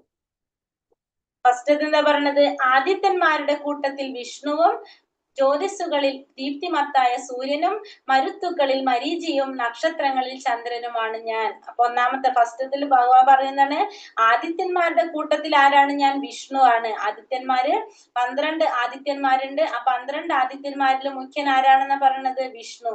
ആ വിഷ്ണു ആരാണ്, ഞാൻ തന്നെയാണ്. ജ്യോതിസ്സുകളിൽ ദീപ്തിമത്തായ സൂര്യൻ ജ്യോതിസില് സൂര്യൻ ആരെ പ്രതിനിധീകരിക്കുന്നു, ഭഗവാനെ പ്രതിനിധീകരിക്കുന്നു. പിന്നെ മരുത്തുകളിൽ മരീചി, മരുത്തുകൾ എന്ന് വെച്ചിട്ടുണ്ടെങ്കിൽ കാറ്റ്, ആ കാറ്റില് വായു, കാറ്റ് അല്ലെങ്കിൽ വായു, അതിലാരെയാണ് പ്രതിനിധീകരിക്കുന്നത്, മരീചി എന്റെ പ്രതിനിധിയാണ്. പിന്നെ നക്ഷത്രങ്ങളിൽ ചന്ദ്രനുമാണ് ഞാൻ. നക്ഷത്രങ്ങളിൽ ചന്ദ്രൻ എന്നെ റെപ്രസെന്റ് ചെയ്യുന്നതാണ്. അപ്പൊ ആദിത്യന്മാരുടെ കൂട്ടത്തിൽ വിഷ്ണു, ജ്യോതിസ്സുകളിൽ ദീപ്തിമത്തായ സൂര്യൻ, മരുത്തുകളിൽ മരീചിയും നക്ഷത്രങ്ങളിൽ ചന്ദ്രനും ആര് തന്നെയാണ്, ഞാൻ തന്നെയാണ്. അടുത്തതില് വേദങ്ങളിൽ സാമവേദവും, ദേവന്മാരിൽ ഇന്ദ്രനും, ഇന്ദ്രിയങ്ങളിൽ മനസ്സും, ജീവഗണങ്ങളിൽ ജീവചൈതന്യവുമാണ് ഞാൻ. ഇനി അടുത്തതിൽ എന്താ പറഞ്ഞത്? വേദങ്ങളിൽ ഏതാണ് ഞാൻ? 4 വേദങ്ങളില് സാമവേദം ഞാനാണ്. ദേവന്മാരില് ഇന്ദ്രൻ ഞാനാണ്. ഇന്ദ്രിയങ്ങളില് മനസ്സാണ് ഭഗവാനെ പ്രതിനിധീകരിക്കുന്നത്. പിന്നെ ജീവഗണങ്ങളില് ജീവാത്മാക്കളുടെ ചൈതന്യം, ജീവസത്തല്ല ചൈതന്യം, ആ പ്രജ്ഞ അതാരാണ്? അത് ഭഗവാനെ പ്രതിനിധീകരിക്കുകയാണ്. അപ്പൊ ആ പ്രജ്ഞ അല്ലെങ്കിൽ അവബോധം, നമ്മളുടെ ആ ഒരു അവബോധം ആരുടെ പ്രതിനിധിയാണ്? ഭഗവാനെ പ്രതിനിധീകരിക്കുന്നതാണ്. ഇനി അടുത്തതിൽ എന്താ പറയണത്? രുദ്രന്മാരിൽ വെച്ച് ശിവനാണ് ഞാൻ. യക്ഷരാക്ഷസരിൽ കുബേരനും, വസുക്കളിൽ അഗ്നിയും, പർവ്വതങ്ങളിൽ മേരുപർവ്വതവും ഞാൻ തന്നെയാണ്. അപ്പൊ ഇതിൽ പറഞ്ഞെന്താണ്? 23ാമത്തെ ശ്ലോകത്തില് രുദ്രന്മാരിൽ വെച്ച് ശിവൻ ഞാനാണ്, യക്ഷരാക്ഷസരിൽ കുബേരൻ ഞാനാണ്, വസുക്കളിൽ അഗ്നിയും പർവ്വതങ്ങളിൽ മേരുപർവ്വതവും ഞാൻ തന്നെ. ഇപ്പൊ 11 രുദ്രന്മാരില് ശങ്കരൻ, ശിവൻ പ്രധാനിയാണ്. അപ്പൊ അത് ആരാണ്? ശിവനാണ് ഞാൻ. ശൂദ്രന്മാരിൽ വെച്ചിട്ട് ശങ്കരൻ, ആ ശിവനാണ് ഭഗവാനെ പ്രതിനിധീകരിക്കുകയാണ് ചെയ്യുന്നത്. പിന്നെ ശിവൻ നമുക്കറിയാലോ, തമോ ഗുണത്തിന്റെ അധിപനാണ് ശിവൻ. ആ ശിവൻ ഭഗവാന്റെ പ്രതിനിധിയാണ്. പിന്നെ രാക്ഷസാധിപതിയായിട്ടുള്ള കുബേരനും ആരാണ്? ഭഗവാന്റെ പ്രതിനിധിയാണ്. അതായത് ദേവന്മാരുടെ ഭണ്ഡാര സൂക്ഷിപ്പുകാരനായിട്ടുള്ള കുബേരൻ ഭഗവാന്റെ പ്രതിനിധിയാണ്. പിന്നെ പ്രകൃതി വിഭവങ്ങളിൽ സമുദ്രമായൊരു പർവ്വതമാണ് എന്ത്? മേരുപർവ്വതം. ആ മേരുപർവ്വതവും ആരെ പ്രതിനിധീകരിക്കുന്നു? ഭഗവാനെ പ്രതിനിധീകരിക്കുന്നു, ഭഗവാനെ റെപ്രസെന്റ് ചെയ്യുന്നതാണ്. അപ്പൊ പർവ്വതങ്ങളില് മേരുപർവ്വതം ഭഗവാനാണ്, രുദ്രന്മാരിൽ വെച്ച് ശിവൻ ഭഗവാനാണ്, യക്ഷരാക്ഷസരിൽ ആരാണ്? കുബേരൻ ഭഗവാനെ പ്രതിനിധീകരിക്കുകയാണ്. പിന്നെ ഹേ അർജുന, പുരോഹിതന്മാരിൽ പ്രധാനിയായ ബൃഹസ്പതിയും സേനാധിപരിൽ കാർത്തികേയനുമാണ് ഞാൻ. ജലാശയങ്ങളിൽ സമുദ്രവും ഞാൻ തന്നെ. പിന്നെന്താണ് പറയുക? പുരോഹിതന്മാരിൽ പ്രധാനിയായ ബൃഹസ്പതി ആരെ പ്രതിനിധീകരിക്കുന്നു? ഭഗവാനെ പ്രതിനിധീകരിക്കുന്നു പുരോഹിതന്മാരിൽ. ബൃഹസ്പതി ആരാണ്? ഇന്ദ്രലോകത്ത് ഇന്ദ്രന്റെ പുരോഹിതനാണ് ആര്? ബൃഹസ്പതി. ആ ബൃഹസ്പതി ഭഗവാനെ പ്രതിനിധീകരിക്കുന്നതാണ്. പിന്നെ സേനാധിപരിൽ ആരാണ്? കാർത്തികേയനാണ്. കാർത്തികേയനാണ് ആരാണ്? ശിവന്റെയും പാർവതിയുടെയും പുത്രനായിട്ടുള്ള സ്കന്ദൻ, കാർത്തികേയൻ. ആ കാർത്തികേയൻ സേനാധിപരിൽ ആരാണ്? ശ്രേഷ്ഠനാണ്. ആ സേനാധിപതിയായിട്ടുള്ള കാർത്തികേയൻ ആരുടെ പ്രതിനിധിയാണ്? ഭഗവാൻ കൃഷ്ണന്റെ പ്രതിനിധിയാണ്. പിന്നെ ജലാശയങ്ങളിൽ സമുദ്രം ഞാൻ തന്നെയാണ്. സമുദ്രം ആരെ പ്രതിനിധീകരിക്കുന്നു? ഭഗവാനെ പ്രതിനിധീകരിക്കുന്നു. അപ്പൊ ജലാശയങ്ങളിൽ വെച്ച് ഏറ്റവും മഹത്വമായിട്ടുള്ള ആ സമുദ്രവും കൃഷ്ണന്റെ പ്രാതിനിധ്യം വഹിക്കുന്നതാണ്. അപ്പോ അടുത്തതിൽ എന്താ പറയണത്? മഹർഷികളിൽ ഭൃഗു, സ്പന്ദനങ്ങളിൽ അഭൗതികമായ ഓങ്കാരവും, യജ്ഞങ്ങളിൽ തിരുനാമ ജപവും, സ്ഥാവരങ്ങളിൽ ഹിമാലയവുമാണ് ഞാൻ. അപ്പൊ മഹർഷികളില് ഭൃഗുമഹർഷി, സ്പന്ദനങ്ങളിൽ അതായത് വാക്കുകളിൽ അഭൗതികമായ ഓങ്കാരവും, യജ്ഞങ്ങളിൽ തിരുനാമ ജപവും, സ്ഥാവരങ്ങളിൽ ആരാണ്? ഹിമാലയവും ഭഗവാനെ പ്രതിനിധീകരിക്കുകയാണ്. മഹർഷീണാം ഭൃഗുരഹാം ഗിരാമസ്മ്യമക്ഷരം യജ്ഞാനാം ജപയജ്ഞോസ്മി സ്ഥാവരാണാം ഹിമാലയഃ. മഹർഷികളിൽ ഭൃഗുവും, സ്പന്ദനങ്ങളിൽ അതായത് വാക്കുകളിൽ അഭൗതികമായ ഓങ്കാരവും, യജ്ഞങ്ങളിൽ തിരുനാമ ജപവും, സ്ഥാവരങ്ങളിൽ ഹിമാലയവുമാണ് ഞാൻ. അപ്പൊ ഹിമാലയം, അത്യുന്നതമായ ഹിമാലയവും ആരുടെ പ്രതിനിധിയാണ്? ഭഗവാന്റെ പ്രതിനിധിയാണ്. പിന്നെ അതുപോലെ തന്നെ യജ്ഞങ്ങളിലെ തിരുനാമ ജപം ഭഗവാന്റെ പ്രതിനിധിയാണ്. പിന്നെ വാക്കുകളിൽ എന്താണ്? ഓങ്കാരം. ആ അഭൗതികമായിട്ടുള്ള ഓങ്കാരവും ഭഗവാനെ പ്രതിനിധീകരിക്കുകയാണ് ചെയ്യുന്നത്. ഇനി വൃക്ഷങ്ങളിൽ അശ്വത്ഥവും, ദേവർഷിമാരിൽ നാരദനും, ഗന്ധർവന്മാരിൽ ചിത്രരഥനും, യോഗസിദ്ധി നേടിയവരിൽ കപിലമുനിയും ഞാനാണ്. അപ്പൊ വൃക്ഷങ്ങളിൽ വെച്ച് അശ്വത്ഥം, വൃക്ഷങ്ങളിൽ വെച്ച് ഭഗവാനെ പ്രതിനിധിക്കുന്ന അശ്വത്ഥം, ഉയരവും സൗന്ദര്യവുമേറിയതാണ് അശ്വത്ഥം അഥവാ ആരയാല്. വൃക്ഷങ്ങളില് ഉയരം കൂടിയതും സൗന്ദര്യവും ഉള്ളതാണ് ഇതിന് അശ്വത്ഥം അഥവാ ആരയാല്. ഇത് ആരുടെ പ്രതിനിധിയാണ്? ഭഗവാനെ പ്രതിനിധീകരിക്കുന്നു. പിന്നെ അതുപോലെ തന്നെ ദേവർഷിയില് നാരദനും, ഗന്ധർവന്മാരിൽ ചിത്രരചനും, യോഗസിദ്ധി നേടിയവരിൽ കപിലമുനിയും ഭഗവാനെ പ്രതിനിധീകരിക്കുകയാണെന്ന് പറഞ്ഞു. അശ്വങ്ങളിൽ ഞാൻ ഉച്ചൈസ്രവസ്, അമൃതം നേടാനായി കലക്കപ്പെട്ട സമുദ്രത്തിൽ പിറന്ന കുതിര ആണ്. ആനകളിൽ ഇന്ദ്രവാഹനമായ ഐരാവതവും മനുഷ്യരിൽ രാജാവും ഞാൻ തന്നെയാണ്. അപ്പൊ അശ്വങ്ങളിൽ ഭഗവാൻ ആരാണ്? ഉച്ചൈസ്രവസ് ആണ്. ഉച്ചൈസ്രവസ് നമ്മൾ പറഞ്ഞല്ലേ, പാലാഴി മാത്രം നടന്ന സമയത്ത് സമുദ്രത്തിൽ പിറന്ന ഒരു കുതിരയാണ് ഇത് ഉച്ചൈസ്രവസ്. ആ ഉച്ചൈസ്രവസ് ഭഗവാനെ പ്രതിനിധീകരിക്കുന്നു. പിന്നെ ആനകളിൽ ആരാണ് പറഞ്ഞ ഏതാണ്? ഇന്ദ്രന്റെ വാഹനമായിട്ടുള്ള ഐരാവതം. ആ ഇന്ദ്രന്റെ വാഹനമായിട്ടുള്ള ഐരാവതവും ഭഗവാനെ പ്രതിനിധീകരിക്കുന്നു. പിന്നെ മനുഷ്യരില് രാജാവ് കൃഷ്ണന്റെ പ്രതിനിധിയാണ്. കൃഷ്ണന്റെ പ്രതിനിധിയാണ് മനുഷ്യരിൽ രാജാവ് എന്ന് പറയുന്നത്. അപ്പൊ രാജപദവിക്ക് അർഹമായവരാണ് തങ്ങളുടെ രാജ്യം രക്ഷിച്ചു പോന്നിരിക്കുന്നത്. ആ രാജാക്കന്മാര് ആരെ പ്രതിനിധീകരിക്കാണ്?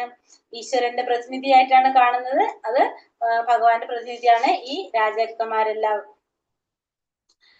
ആയുധങ്ങളിൽ വെച്ച് വജ്രവും, പശുക്കളിൽ സുരഭി പശുവും, ജനനഹേതുക്കളിൽ കാമദേവനും, സർപ്പങ്ങളിൽ വാസുകിയും ഞാൻ തന്നെയാണ്. ഈ ആയുധങ്ങളിൽ വെച്ച് എന്താണ് പറഞ്ഞത്? ആയുധങ്ങളിൽ വെച്ച് വജ്രം, പിന്നെ പശുക്കളിൽ സുരഭി പശു, അതുപോലെ തന്നെ ജനനഹേതുക്കളിൽ കാമദേവനും, സർപ്പങ്ങളിൽ വാസുകിയും എന്നെ പ്രതിനിധീകരിക്കുന്നു. അപ്പൊ സുരഭി പശു എവിടെ ഉണ്ടാവുന്നത്? ഭഗവാന്റെ ലോകത്ത്. ആ സുരഭി പശുക്കൾ ഭഗവാനെ പ്രതിനിധീകരിക്കുന്നതാണ്. പിന്നെ കാമദേവൻ, സർപ്പങ്ങളിലെ വാസുകി, ഇതൊക്കെ ഭഗവാന്റെ തന്നെ പ്രതിനിധികളാണ്. അനേക ഫണങ്ങളോട് കൂടിയ നാഗങ്ങളിൽ അനന്തനാണ് ഞാൻ. പിന്നെ എന്താ പറഞ്ഞത്? അനേക ഫണങ്ങളുള്ള നാഗങ്ങള്. ആ നാഗങ്ങളില് അനന്തൻ ആരാണ്? ഞാനാണ്. ജലജീവികളിൽ വരുണൻ ഞാനാണ്. പിതൃക്കളിൽ അര്യമാവ്, ശിക്ഷകരിൽ മൃത്യുദേവതയും, മൃത്യുദേവതയായിട്ടുള്ള യമനും ആരാണ്? ഭഗവാന്റെ റെപ്രസെന്റേഷൻ ആണ്. അപ്പൊ എന്താണ്? അനേക ഫണങ്ങളുള്ള നാഗങ്ങളിലെ അനന്തൻ ആരാണ്? ഭഗവാന്റെ പ്രതിനിധിയാണ്. ജലജീവികളിൽ വരുണൻ, പിതൃക്കളിൽ അര്യമാവ്, ശിക്ഷകരിൽ മൃത്യുദേവതയായ യമനും ഭഗവാനെ പ്രതിനിധീകരിക്കുന്നു. അനേകം ഫണങ്ങളുള്ള നാഗങ്ങളിൽ ഏറ്റവും വലിപ്പം ആർക്കാണ്? അനന്തനാണ്. അതേപോലെ തന്നെ ജലജീവികളിൽ വരുണൻ, ഇത് ഭഗവാന്റെ പ്രതിനിധികളാണ്. പിന്നെ പിതൃലോകങ്ങളുടെ പ്രാതിനിധ്യം വഹിക്കുന്നതാണ് അര്യമാവ്. ആ അര്യമാവ്, പിതൃലോകങ്ങളിലെ അര്യമാവ് ആരുടെ പ്രതിനിധീകരിക്കാണ്? ഭഗവാനെ പ്രതിനിധിക്കുന്നത്. പിന്നെ ദുഷ്കർമ്മികളെ ശിക്ഷിക്കാനായിട്ട് ശ്രേഷ്ഠനായിട്ടുള്ള യമൻ ആരെ പ്രതിനിധീകരിക്കുന്നു? ഭഗവാനെ പ്രതിനിധീകരിക്കുന്നു. ഇതെല്ലാം ഭഗവാന്റെ പ്രതിനിധികളാണ്. ദൈത്യന്മാരിൽ ഞാൻ ഭക്തപ്രഹ്ലാദനാണ്. കീഴ്പ്പെടുത്തുന്നവരിൽ ഞാൻ കാലവും, വന്യമൃഗങ്ങളിൽ സിംഹം, പക്ഷികളിൽ ഗരുഡനും ഞാൻ തന്നെ. അപ്പൊ ദൈത്യന്മാരിൽ ഞാൻ ആരാണ്? ഞാൻ പ്രഹ്ലാദനാണ്. ദൈത്യന്മാരില് ഭക്തപ്രഹ്ലാദനാണ് ഞാൻ. പിന്നെ അതുപോലെ തന്നെ കീഴ്പ്പെടുത്തുന്നവരിൽ കാലം എന്നെ പ്രതിനിധീകരിക്കുന്നതാണ്. വന്യമൃഗങ്ങളിൽ ആരാണ്? സിംഹമാണ് ഞാൻ. പക്ഷികളിൽ ഗരുഡനും എന്റെ പ്രതിനിധിയാണ്. അപ്പൊ ഭഗവാന്റെ വാഹനമായിട്ടുള്ള, വിഷ്ണുവിന്റെ വാഹനമായിട്ടുള്ള ഗരുഡൻ ഭഗവാനെ പ്രതിനിധീകരിക്കുന്നു.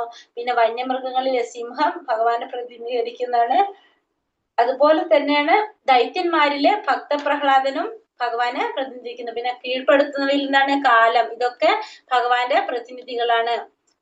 സൃഷ്ടിയുടെ മധ്യ അവസാനങ്ങൾ ഞാൻ തന്നെ. അർജുന, ശാസ്ത്രങ്ങളിൽ അധ്യാത്മശാസ്ത്രവും തർക്കശാസ്ത്രങ്ങളിൽ നിർണയ സത്യവുമാണ് ഞാൻ. അപ്പൊ സൃഷ്ടിയുടെ എന്താണ് പറഞ്ഞ? ആദ്യവും മധ്യവും അവസാനങ്ങളും ആര് തന്നെയാണ്? ഞാൻ തന്നെയാണ്. സൃഷ്ടിയുടെ എല്ലാതും, ആദ്യം വരുന്നതും അവസാനം വരുന്നതും മധ്യത്തിലുള്ളതും ആര് തന്നെയാണ്? എല്ലാം ഞാൻ തന്നെയാണ്.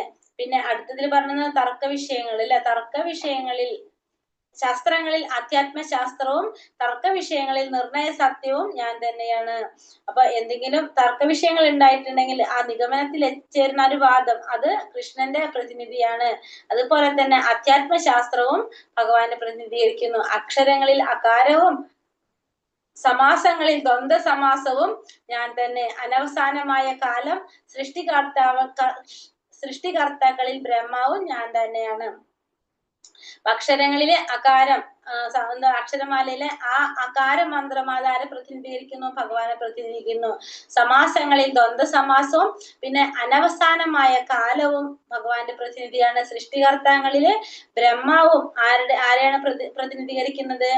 ഭഗവാനെ പ്രതിനിധിക്കുന്നു. അപ്പൊ സൃഷ്ടികർത്താക്കളായ ജീവാത്മാക്കളിലെ ചതുർമുഖനായ ബ്രഹ്മാവാണ് മുഖ്യം. തന്മൂലം ആ ചതുർമുഖനായിട്ടുള്ള ബ്രഹ്മാവ് ഭഗവാന്റെ പ്രതിനിധിയാണ്. ബ്രഹ്മാവ് തന്നെ 4 മുഖങ്ങളുള്ളത് മാത്രമല്ല 10 മുഖവും 7 മുഖം, 8 മുഖം, അങ്ങനെ പല മുഖങ്ങളുള്ള ബ്രഹ്മാദേവൻ ഉണ്ട്. അതില് 4 മുഖത്തിലുള്ള ബ്രഹ്മാവ്, ചതുർമുഖനായിട്ടുള്ള ബ്രഹ്മാവ് ഭഗവാന്റെ പ്രതിനിധിയാണ്. സർവസംഹാരിയായ മരണവും ഭാവിയുടെ ഉത്ഭവസ്ഥാനവും സ്ത്രീകളിൽ യശസ്, ഭാഗ്യം, സുന്ദര ഭാഷണം, ഓർമ്മശക്തി, ബുദ്ധി, സ്ഥൈര്യം, ക്ഷമ എന്നിവയും ഞാനാണ്. അപ്പൊ സർവസംഹാരിയായ മരണം, ഭാവി, പിന്നെന്താണ്, ഭാവിയുടെ ഉത്ഭവസ്ഥാനം, സ്ത്രീകളിലെ യശസ്, ഭാഗ്യം, സുന്ദര ഭാഷണം, ഓർമ്മശക്തി, പിന്നെ ബുദ്ധി, സ്ഥൈര്യം, ക്ഷമ എന്നിവയും ആര് തന്നെയാണ്? ഭഗവാൻ തന്നെയാണ്. അപ്പൊ യശസ്, ഭാഗ്യം, നല്ല വാക്കുകൾ, പിന്നെന്താണ്, ഓർമ്മശക്തി, ബുദ്ധി, സ്ഥൈര്യം, ക്ഷമ, ഇതൊക്കെ എന്താണ് സ്ത്രീലിംഗങ്ങളായിട്ടാണ് നമ്മൾ പറയപ്പെടുന്നത് കൊണ്ട് തന്നെ ഇതിലെല്ലാം അല്ലെങ്കിൽ ചിലതെല്ലാം കൊണ്ട് ഒരാൾക്ക് കീർത്തി നേടാനായിട്ട് സാധിക്കും. ഇത് ആരെ പ്രതിനിധീകരിക്കുന്നു? ഇത് ഭഗവാനെ പ്രതിനിധീകരിക്കുന്നു.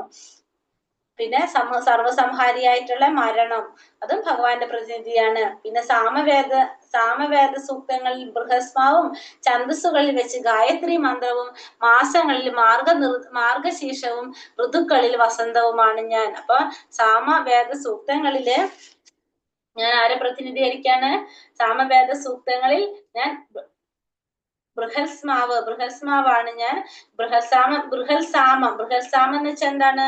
അതായത് ദേവന്മാർ പാടിയ മനോഹര ഗീതങ്ങൾ നിറഞ്ഞതാണ് സാമവേദം എന്ന് പറയുന്നത്. ഇതില് ആകർഷവും പാതിരാവിൽ മാത്രം പാടുന്നതുമായിട്ടുള്ള ഗീതമാണ് എന്ത്? ബൃഹസ്സാമം എന്ന് പറയുന്നത്.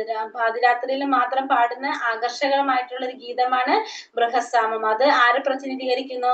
ഭഗവാനെ പ്രതിനിധീകരിക്കുന്നു. പിന്നെ ഛന്ദസ്സുകളിൽ വെച്ച് ഗായത്രി മന്ത്രം ഭഗവാനെ പ്രതിനിധീകരിക്കുകയാണ്. മാസങ്ങളില് മാർഗശീർഷം, മാസങ്ങളിലേതാണ് മാർഗശീർഷവും, അതായത് നവംബർ ഡിസംബർ കാലമാണ് മാർഗശീർഷ മാസം, അത് ഭഗവാനെ പ്രതിനിധീകരിക്കുന്നു. ഋതുക്കളില് വസന്തകാലം ആരെ പ്രതിനിധീകരിക്കുകയാണ്? ഭഗവാനെ പ്രതിനിധീകരിക്കുന്നു. ഋതുക്കളില് വസന്തകാലം ഏറ്റവും പ്രിയപ്പെട്ട കാലമായിട്ട് പറയുന്നത് ഭഗവാനെ പ്രതിനിധീകരിക്കുന്നു. ഭഗവാന്റെ ലീലകളെല്ലാം ഏറ്റവും കൂടുതൽ ലീലകൾ ഓർമ്മിപ്പിക്കുന്ന, ഏറ്റവും കൂടുതൽ ലീലകൾ നടന്നൊരു മാസമാണ് ഇത്, ഈ ഒരു സമയം. ഋതുക്കളിൽ വെച്ച് ഏറ്റവും പ്രധാനപ്പെട്ടത് ഇത് ഭഗവാന് വളരെ വിശേഷപ്പെട്ടതാണ്.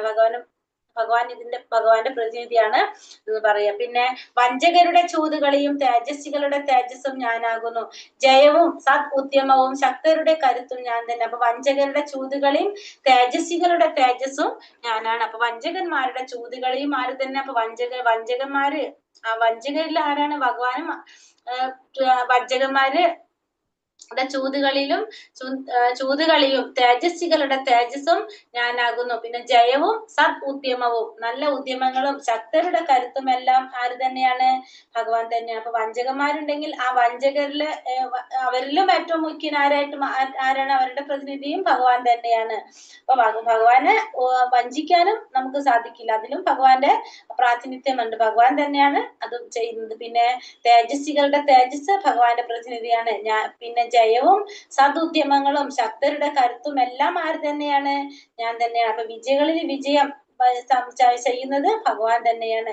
വൃഷ്ണികുലത്തിൽ വാസുദേവനും, പാണ്ഡവരിൽ അർജുനനും, മുനികളിൽ വ്യാസനും, ചിന്തകരിൽ ഉശനാകവിയുമാണ് ഞാൻ. അപ്പൊ വൃഷ്ണികുലത്തിൽ ആരാണ്? ഞാൻ വാസുദേവനാണ്.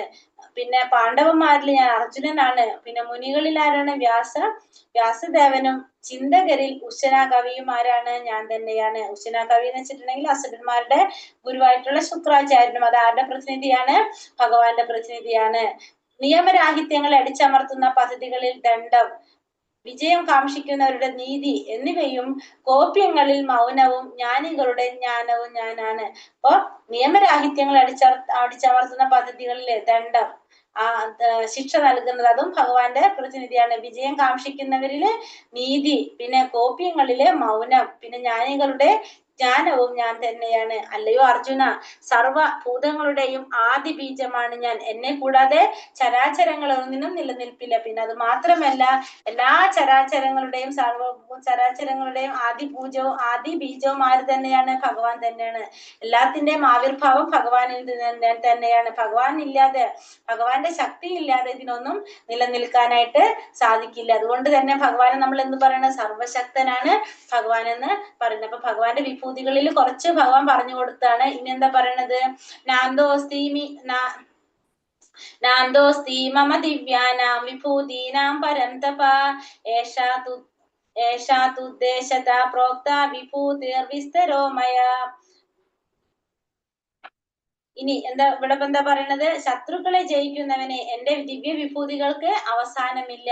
ഞാൻ പറഞ്ഞതാകട്ടെ എന്റെ അനന്തമായ വിഭൂതികളുടെ ഒരു സൂചന മാത്രമാണ്. അപ്പൊ ഇവിടെ അർജുനൻ എന്താണ്? പരംതപ എന്നാണ് ഭഗവാൻ പറഞ്ഞത് അല്ലെ? അർജുനനെ പരംതപ എന്ന് വെച്ചിട്ടുണ്ടെങ്കിൽ നമ്മൾ നേരത്തെ പറഞ്ഞിട്ടുണ്ട്, ശത്രുക്കളെ ജയിക്കുന്നവനെ ഹേ പരന്തപ. എന്താണ് പറഞ്ഞത്? എന്റെ വിഭൂതികൾക്ക് അവസാനമില്ല. ഞാൻ പറഞ്ഞതോ എന്റെ അനന്തമായ വിഭൂതികളിലെ ഒരു സൂചന മാത്രമേ ഞാൻ ഇവിടെ തന്നിട്ടുള്ളൂ. അപ്പൊ എന്റെ വിഭൂതികൾക്കാണെങ്കിൽ ഒരു അവസാനമില്ലത്താണ്, അതില് ചിലത് മാത്രം ഞാൻ ഇവിടെ പറഞ്ഞിരിക്കുന്നുള്ളൂ എന്നിവിടെ ഭഗവാൻ അർജുനനോട് പറയാണ്. ഇനി എന്താ പറയണത്? യത് വിഭൂതി മത്സത്വം ശ്രീമദുർജിതമേവ വാ തത്തത് ഏവാവഗച്ഛത്വം മമ തേജാംശ സംഭവം. വിഭൂതിമത്തും സുന്ദരവും തേജസ്സുറ്റതുമായ ഏതൊരു സൃഷ്ടിയും എന്റെ തേജസ്സിന്റെ ഒരു കണികയിൽ നിന്ന് ഉത്ഭവിച്ചതെന്ന് നീ മനസ്സിലാക്കുക. പിന്നെ വേറൊരു കാര്യങ്ങൾ പറയണേ, ഈ ആധ്യാത്മിക ലോകത്തിലായാലും ഭഗവാന്റെ ഭൗതിക ലോകത്തിലായാലും തേജസ്സുറ്റതും സുന്ദരവും ഐശ്വര്യവുമായിട്ടുള്ള എന്തൊരു വസ്തുവും ആരുടെ പ്രതിനിധിയാണ്? ഭഗവാന്റെ പ്രതിനിധിയാണ്. അത് ഭഗവാന്റെ തന്നെ ഒരു ആവിഷ്കരണമാണ്. അസാമാന്യ വിധത്തില് സാധാരണയിൽ കൂടുതൽ കവിഞ്ഞ് എന്തെങ്കിലും ഐശ്വര്യോ എന്തെങ്കിലും ഒരു പ്രത്യേകത അതിലുണ്ടെങ്കിൽ അതെന്താണ്? അത് ഭഗവാന്റെ വിഭൂതിക്ക് പ്രാതിനിധ്യം വഹിക്കുന്നതാണ്. അപ്പൊ സാധാരണയിൽ കവിഞ്ഞ് എന്തെങ്കിലും ഒരു പ്രത്യേകത അതിന് തോന്നുന്നുണ്ടെങ്കിൽ നമുക്കത് മനസ്സിലാക്കാം അതെന്താണ്? ഭഗവാന്റെ വിഭൂതിക്ക് അത് പ്രാതിനിധ്യം വഹിക്കുന്നതാണെന്ന്. അപ്പൊ വിഭൂതിമത്തും സുന്ദരവും തേജസ്സുറ്റതുമായ ഏതൊരു സൃഷ്ടിയും ഭഗവാന്റെ തേജസ്സിന്റെ ഒരു കണികിൽ നിന്ന് ഉത്ഭവിച്ചതാണെന്നുള്ളത് നമുക്ക് മനസ്സിലാക്കണം. അത് അസാമാന്യമായിട്ടുള്ള സാധാരണയിൽ നിന്ന് വ്യത്യസ്തമായിട്ട് അതിന് കൂടുതൽ ഐശ്വര്യമുണ്ട്, അതല്ലെങ്കിൽ എന്തെങ്കിലും പ്രത്യേകത നമുക്ക് തോന്നുന്നുണ്ടെങ്കിൽ അതെന്താണ്? സ്വാഭാവികമായിട്ടും ഭഗവാന്റെ വിഭൂതിക്ക് പ്രാതിനിധ്യം വഹിക്കുന്നതാണ്. അപ്പൊ അതിന് ഉദാഹരണം നമുക്ക് മയിലിന്റെ പ്രത്യേകത നമ്മൾ അറിയല്ലേ? മയില് കാണാനായിട്ട് അത്രയും സൗന്ദര്യമുള്ളൊരു പക്ഷിയാണ് മയില്. ആ മയില് ഭഗവാന്റെ പ്രാതിനിധ്യം വഹിക്കുന്നതാണ്. പിന്നെ കുരുവിനെ നമുക്കറിയാവുന്നതാണ്, കുരുവിയുടെ സൗണ്ട് അല്ലെ? അത് ഭഗവാനെ പ്രതിനിധീകരിക്കാൻ പ്രാതിനിധ്യം വഹിക്കുന്നത്. ഭഗവാന്റെ ആ വിഭൂതിയിൽ പറയുന്നതാണ് കുരുവി. പിന്നെന്താണ്? സൺഫ്ലവർ, നമ്മൾ ഈ പറഞ്ഞ സൂര്യകാന്തി പൂവ്, അതൊക്കെ എന്താണ് പറഞ്ഞത്? നമ്മളെ സാധാരണ നമ്മൾ പറയുന്നതിനേക്കാളും ഐശ്വര്യത്തിൽ നമുക്ക് ആ സന്തോഷം തരുന്നതാണ് ഇതൊക്കെ. അപ്പൊ അതൊക്കെ എന്താണ്? ഭഗവാന്റെ വിഭൂതിക്ക് പ്രാതിനിധ്യം വഹിക്കുന്നതാണെന്ന് നമുക്ക് മനസ്സിലാക്കാനായിട്ട് സാധിക്കും. അഥവാ ബഹുനൈ തേന അർജുന വിഷ്ടാഭ്യാഹമിതം കൃഷ്ണമേകാംശനാസിതോ ജഗത്. അല്ലെങ്കിൽ അർജുന, ഇനിയും വിശദമായി ഇതെല്ലാം അറിഞ്ഞിട്ട് എന്ത് വേണം? എന്റെ ഒരു ചെറിയ അംശം മാത്രമാണ് ഈ മഹാപ്രപഞ്ചത്തിൽ വ്യാപിച്ച് അതിനെ നിലനിർത്തുന്നത്. അപ്പൊ അല്ലെങ്കിലും അർജുന, ഭഗവാൻ ചോദിക്കാണ് അർജുനനോട്, ഇനിയും വിശദമായി ഇതൊക്കെ അറിഞ്ഞിട്ട് എന്താ വേണ്ടത്? എന്തിനാണ് ഇതൊക്കെ അറിഞ്ഞിട്ട് ആവശ്യം? എന്റെ ചെറിയൊരു അംശം മാത്രമാണ് ഈ മഹാപ്രപഞ്ചത്തിൽ വ്യാപിച്ച് അതിനെയൊക്കെ നിലനിർത്തുന്നത്. അപ്പൊ ഭഗവാൻ ഒരു ചെറിയൊരു അംശം ഈ ലോകത്തില് വ്യാപിച്ചിട്ട്, ഈ പ്രപഞ്ചത്തിൽ വ്യാപിച്ചിട്ട് അതിനൊക്കെ നിലനിർത്തി പോരാണ് ചെയ്യുന്നത്. ഭഗവാന്റെ ഒരു ചെറിയ അംശം കൊണ്ടാണ് ഭഗവാൻ ഇതൊക്കെ ചെയ്തുകൊണ്ടിരിക്കുക. അപ്പൊ ഇനിയും ഇതിനെ കുറിച്ച് കുറെ മനസ്സിലാക്കിയിട്ട് എന്ത് വേണമെന്ന് ചോദിക്കുന്നത്. കാരണം നമ്മളിപ്പോ ഈ പിക്ചറിൽ നോക്കിയ ഭഗവാൻ എല്ലാവരുടെ ഹൃദയത്തിലും ആര് വാഴുന്നുണ്ട്? പരമാത്മാ രൂപത്തിലിരിക്കുന്ന ഭഗവാൻ വാഴുന്നുണ്ട്. ആ ഭഗവാന്റെ ഒരു ചെറിയൊരു അംശം കൊണ്ടാണ് ഇതിനെല്ലാത്തിനെയും നിലനിർത്തി പോരുന്നത്. ഭഗവാന്റെ ഒരു ചെറിയൊരു അംശം കൊണ്ട് മാത്രമാണെന്ന് ഭഗവാൻ നമുക്ക് മനസ്സിലാക്കി തരാണ്. ഹരേ കൃഷ്ണ കൃഷ്ണ കൃഷ്ണ ഹരേ ഹരേ, ഹരേ രാമ രാമ രാമ ഹരേ ഹരേ, ഹരേ കൃഷ്ണ കൃഷ്ണ കൃഷ്ണ ഹരേ ഹരേ, ഹരേ രാമ രാമ രാമ ഹരേ ഹരേ. വഞ്ചാകൽപതരൂപേശ്ച കൃപാ സിന്ധോഭ്യവച പതിതാനാം പാവനേഭ്യോ വൈഷ്ണവേഭ്യോ നമോ നമ. അനന്തകോടി വൈഷ്ണവൃദ്ധി കി ജയ്, ശ്രീല പ്രഭുപാദ് കി ജയ്, ഗുരുദേവ് കി ജയ്. ഹരേ കൃഷ്ണ. നിതായ് ഗൗരപ്രമാനന്ദേ. ഹരേ കൃഷ്ണ. നോക്കാം ഫസ്റ്റത്തെ ചോദ്യം. വിഭൂതി എന്ന് വെച്ചാൽ എന്താണ്? ഇപ്പൊ ഹരേ കൃഷ്ണ, വിഭൂതി എന്ന് വെച്ചാൽ എന്താണ് നമുക്ക് മനസ്സിലായത്?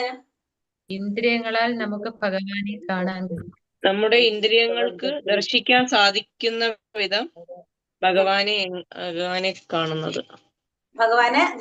ഭഗവാന്റെ പ്രാതിനിധ്യം നമുക്ക് മനസ്സിലാക്കണം അല്ലെ? അപ്പൊ നമ്മളെ ഇന്ദ്രിയങ്ങൾക്ക് ദർശിക്കാൻ സാധിക്കുന്ന വിധത്തില് എങ്ങനെയാണ് ഈ ഭൗതിക പ്രപഞ്ചത്തില് ഭഗവാൻ നിലനിൽക്കുന്നത് നമുക്ക് മനസ്സിലാക്കി തരാണ് വിഭൂതിയിലൂടെ അല്ലെ? അപ്പൊ വിഭൂതി എന്ന് വെച്ചിട്ടുണ്ടെങ്കിൽ ഇന്ദ്രിയങ്ങൾക്ക് ഭഗവാന്റെ വിവിധ രൂപങ്ങളെയാണല്ലേ വിഭൂതികൾ എന്ന് പറയുന്നതാണ്. ഭഗവാന്റെ രൂപങ്ങളല്ല, ഭഗവാന്റെ പ്രാതിനിധ്യം വഹിക്കുകയാണ് അവിടെ ചെയ്യുന്നത്. ഭഗവാന്റെ രൂപങ്ങൾ എന്ന് പറയാൻ പറ്റില്ലല്ലോ നമുക്ക്.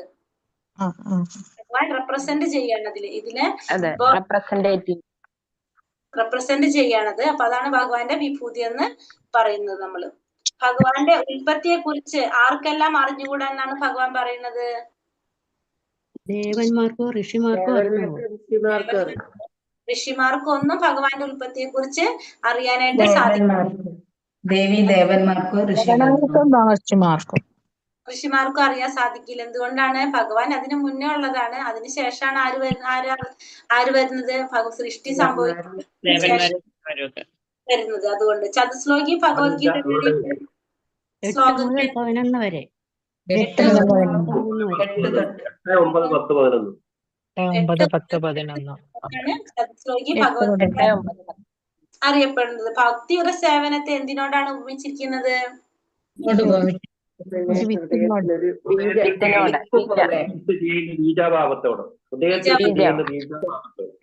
അത് എന്താ പറയാ, നമ്മള് ഹരേ കൃഷ്ണ മഹാമന്ത്ര ജപത്തിലൂടെ അതിനെന്താണ് ജലസേചനം ചെയ്തു കൊടുത്തു കഴിഞ്ഞാൽ അത് വളർന്ന് അതൊരു ലതയായിട്ട് എവിടേക്ക് പറഞ്ഞത്? ഭഗവാന്റെ പാദങ്ങളിലേക്ക് എത്തുന്നത്. അപ്പൊ നമ്മൾ എന്താ ചെയ്യുന്നത്? ഹരേ കൃഷ്ണ മഹാമന്ത്രം ജപിച്ചുകൊണ്ടിരിക്കുക, ശ്രവണോ കീർത്തനോ ചെയ്തുകൊണ്ടിരിക്കണം എന്നാണ് നമ്മളോട് പറഞ്ഞത് അല്ലെ.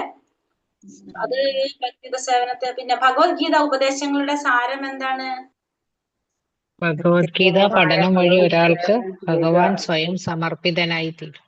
കണ്ടയും വേണ്ട ഭക്തന്റെ സേവനത്താൽ സന്തുഷ്ടനായ ഭഗവാൻ ആവശ്യങ്ങളെല്ലാം നിറവേറ്റിത്തരും.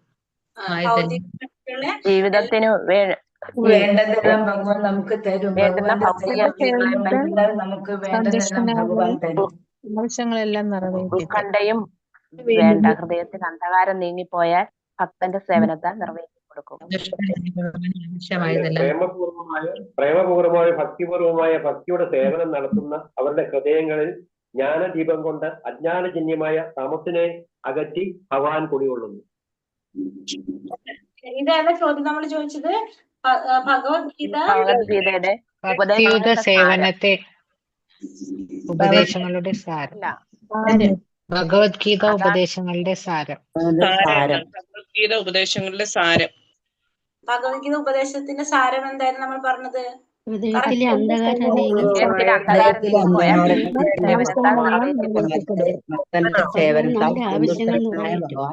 ആവശ്യങ്ങളെല്ലാം നിറവേറ്റി കൊടുക്കും.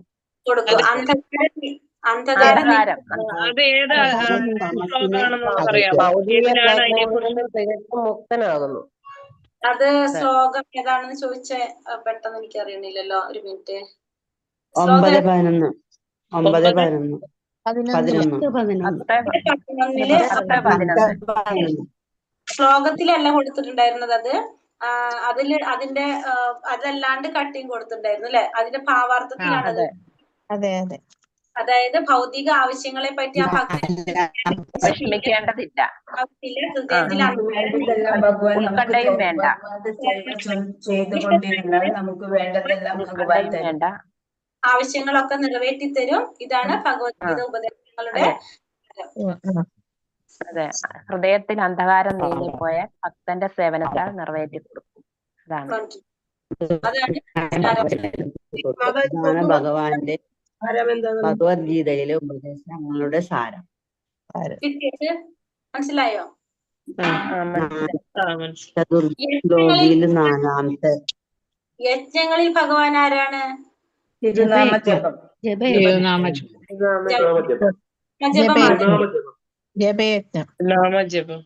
അശ്വങ്ങളിലോ?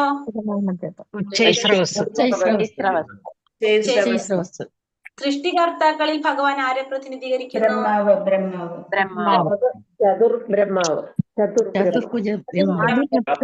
ചതുർമുഖ ബ്രഹ്മാവ്. അവസാനം വരെ ബ്രഹ്മാവ്. 41-ാമത്തെ എന്തിനെ കുറിച്ചാ പറഞ്ഞത് നമുക്ക്? ഭഗവാന്റെ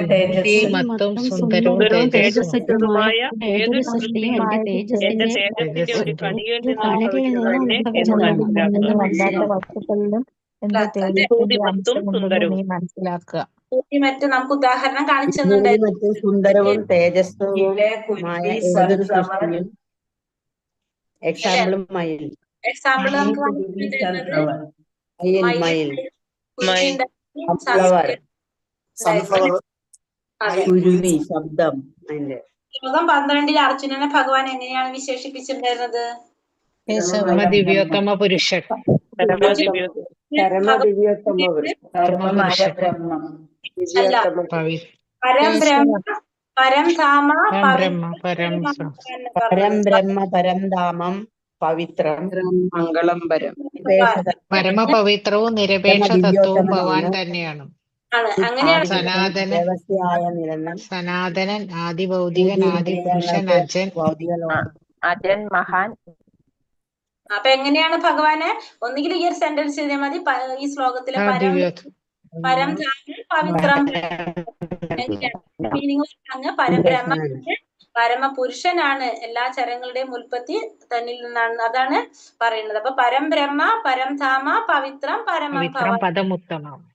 അതാണ് പറഞ്ഞിരിക്കുന്നത്. അങ്ങനെയാണ് ഭഗവാന് അർജുനൻ അതില് വിശേഷിപ്പിക്കുന്നത്. പരം ബ്രഹ്മ പരം ധാമ പവിത്രം ശ്ലോകം എഴുതിയാ മതി. അങ്ങനെ എഴുതിയാ മതി. അത് മതി. ശ്ലോകം എഴുതിയാൽ മതി.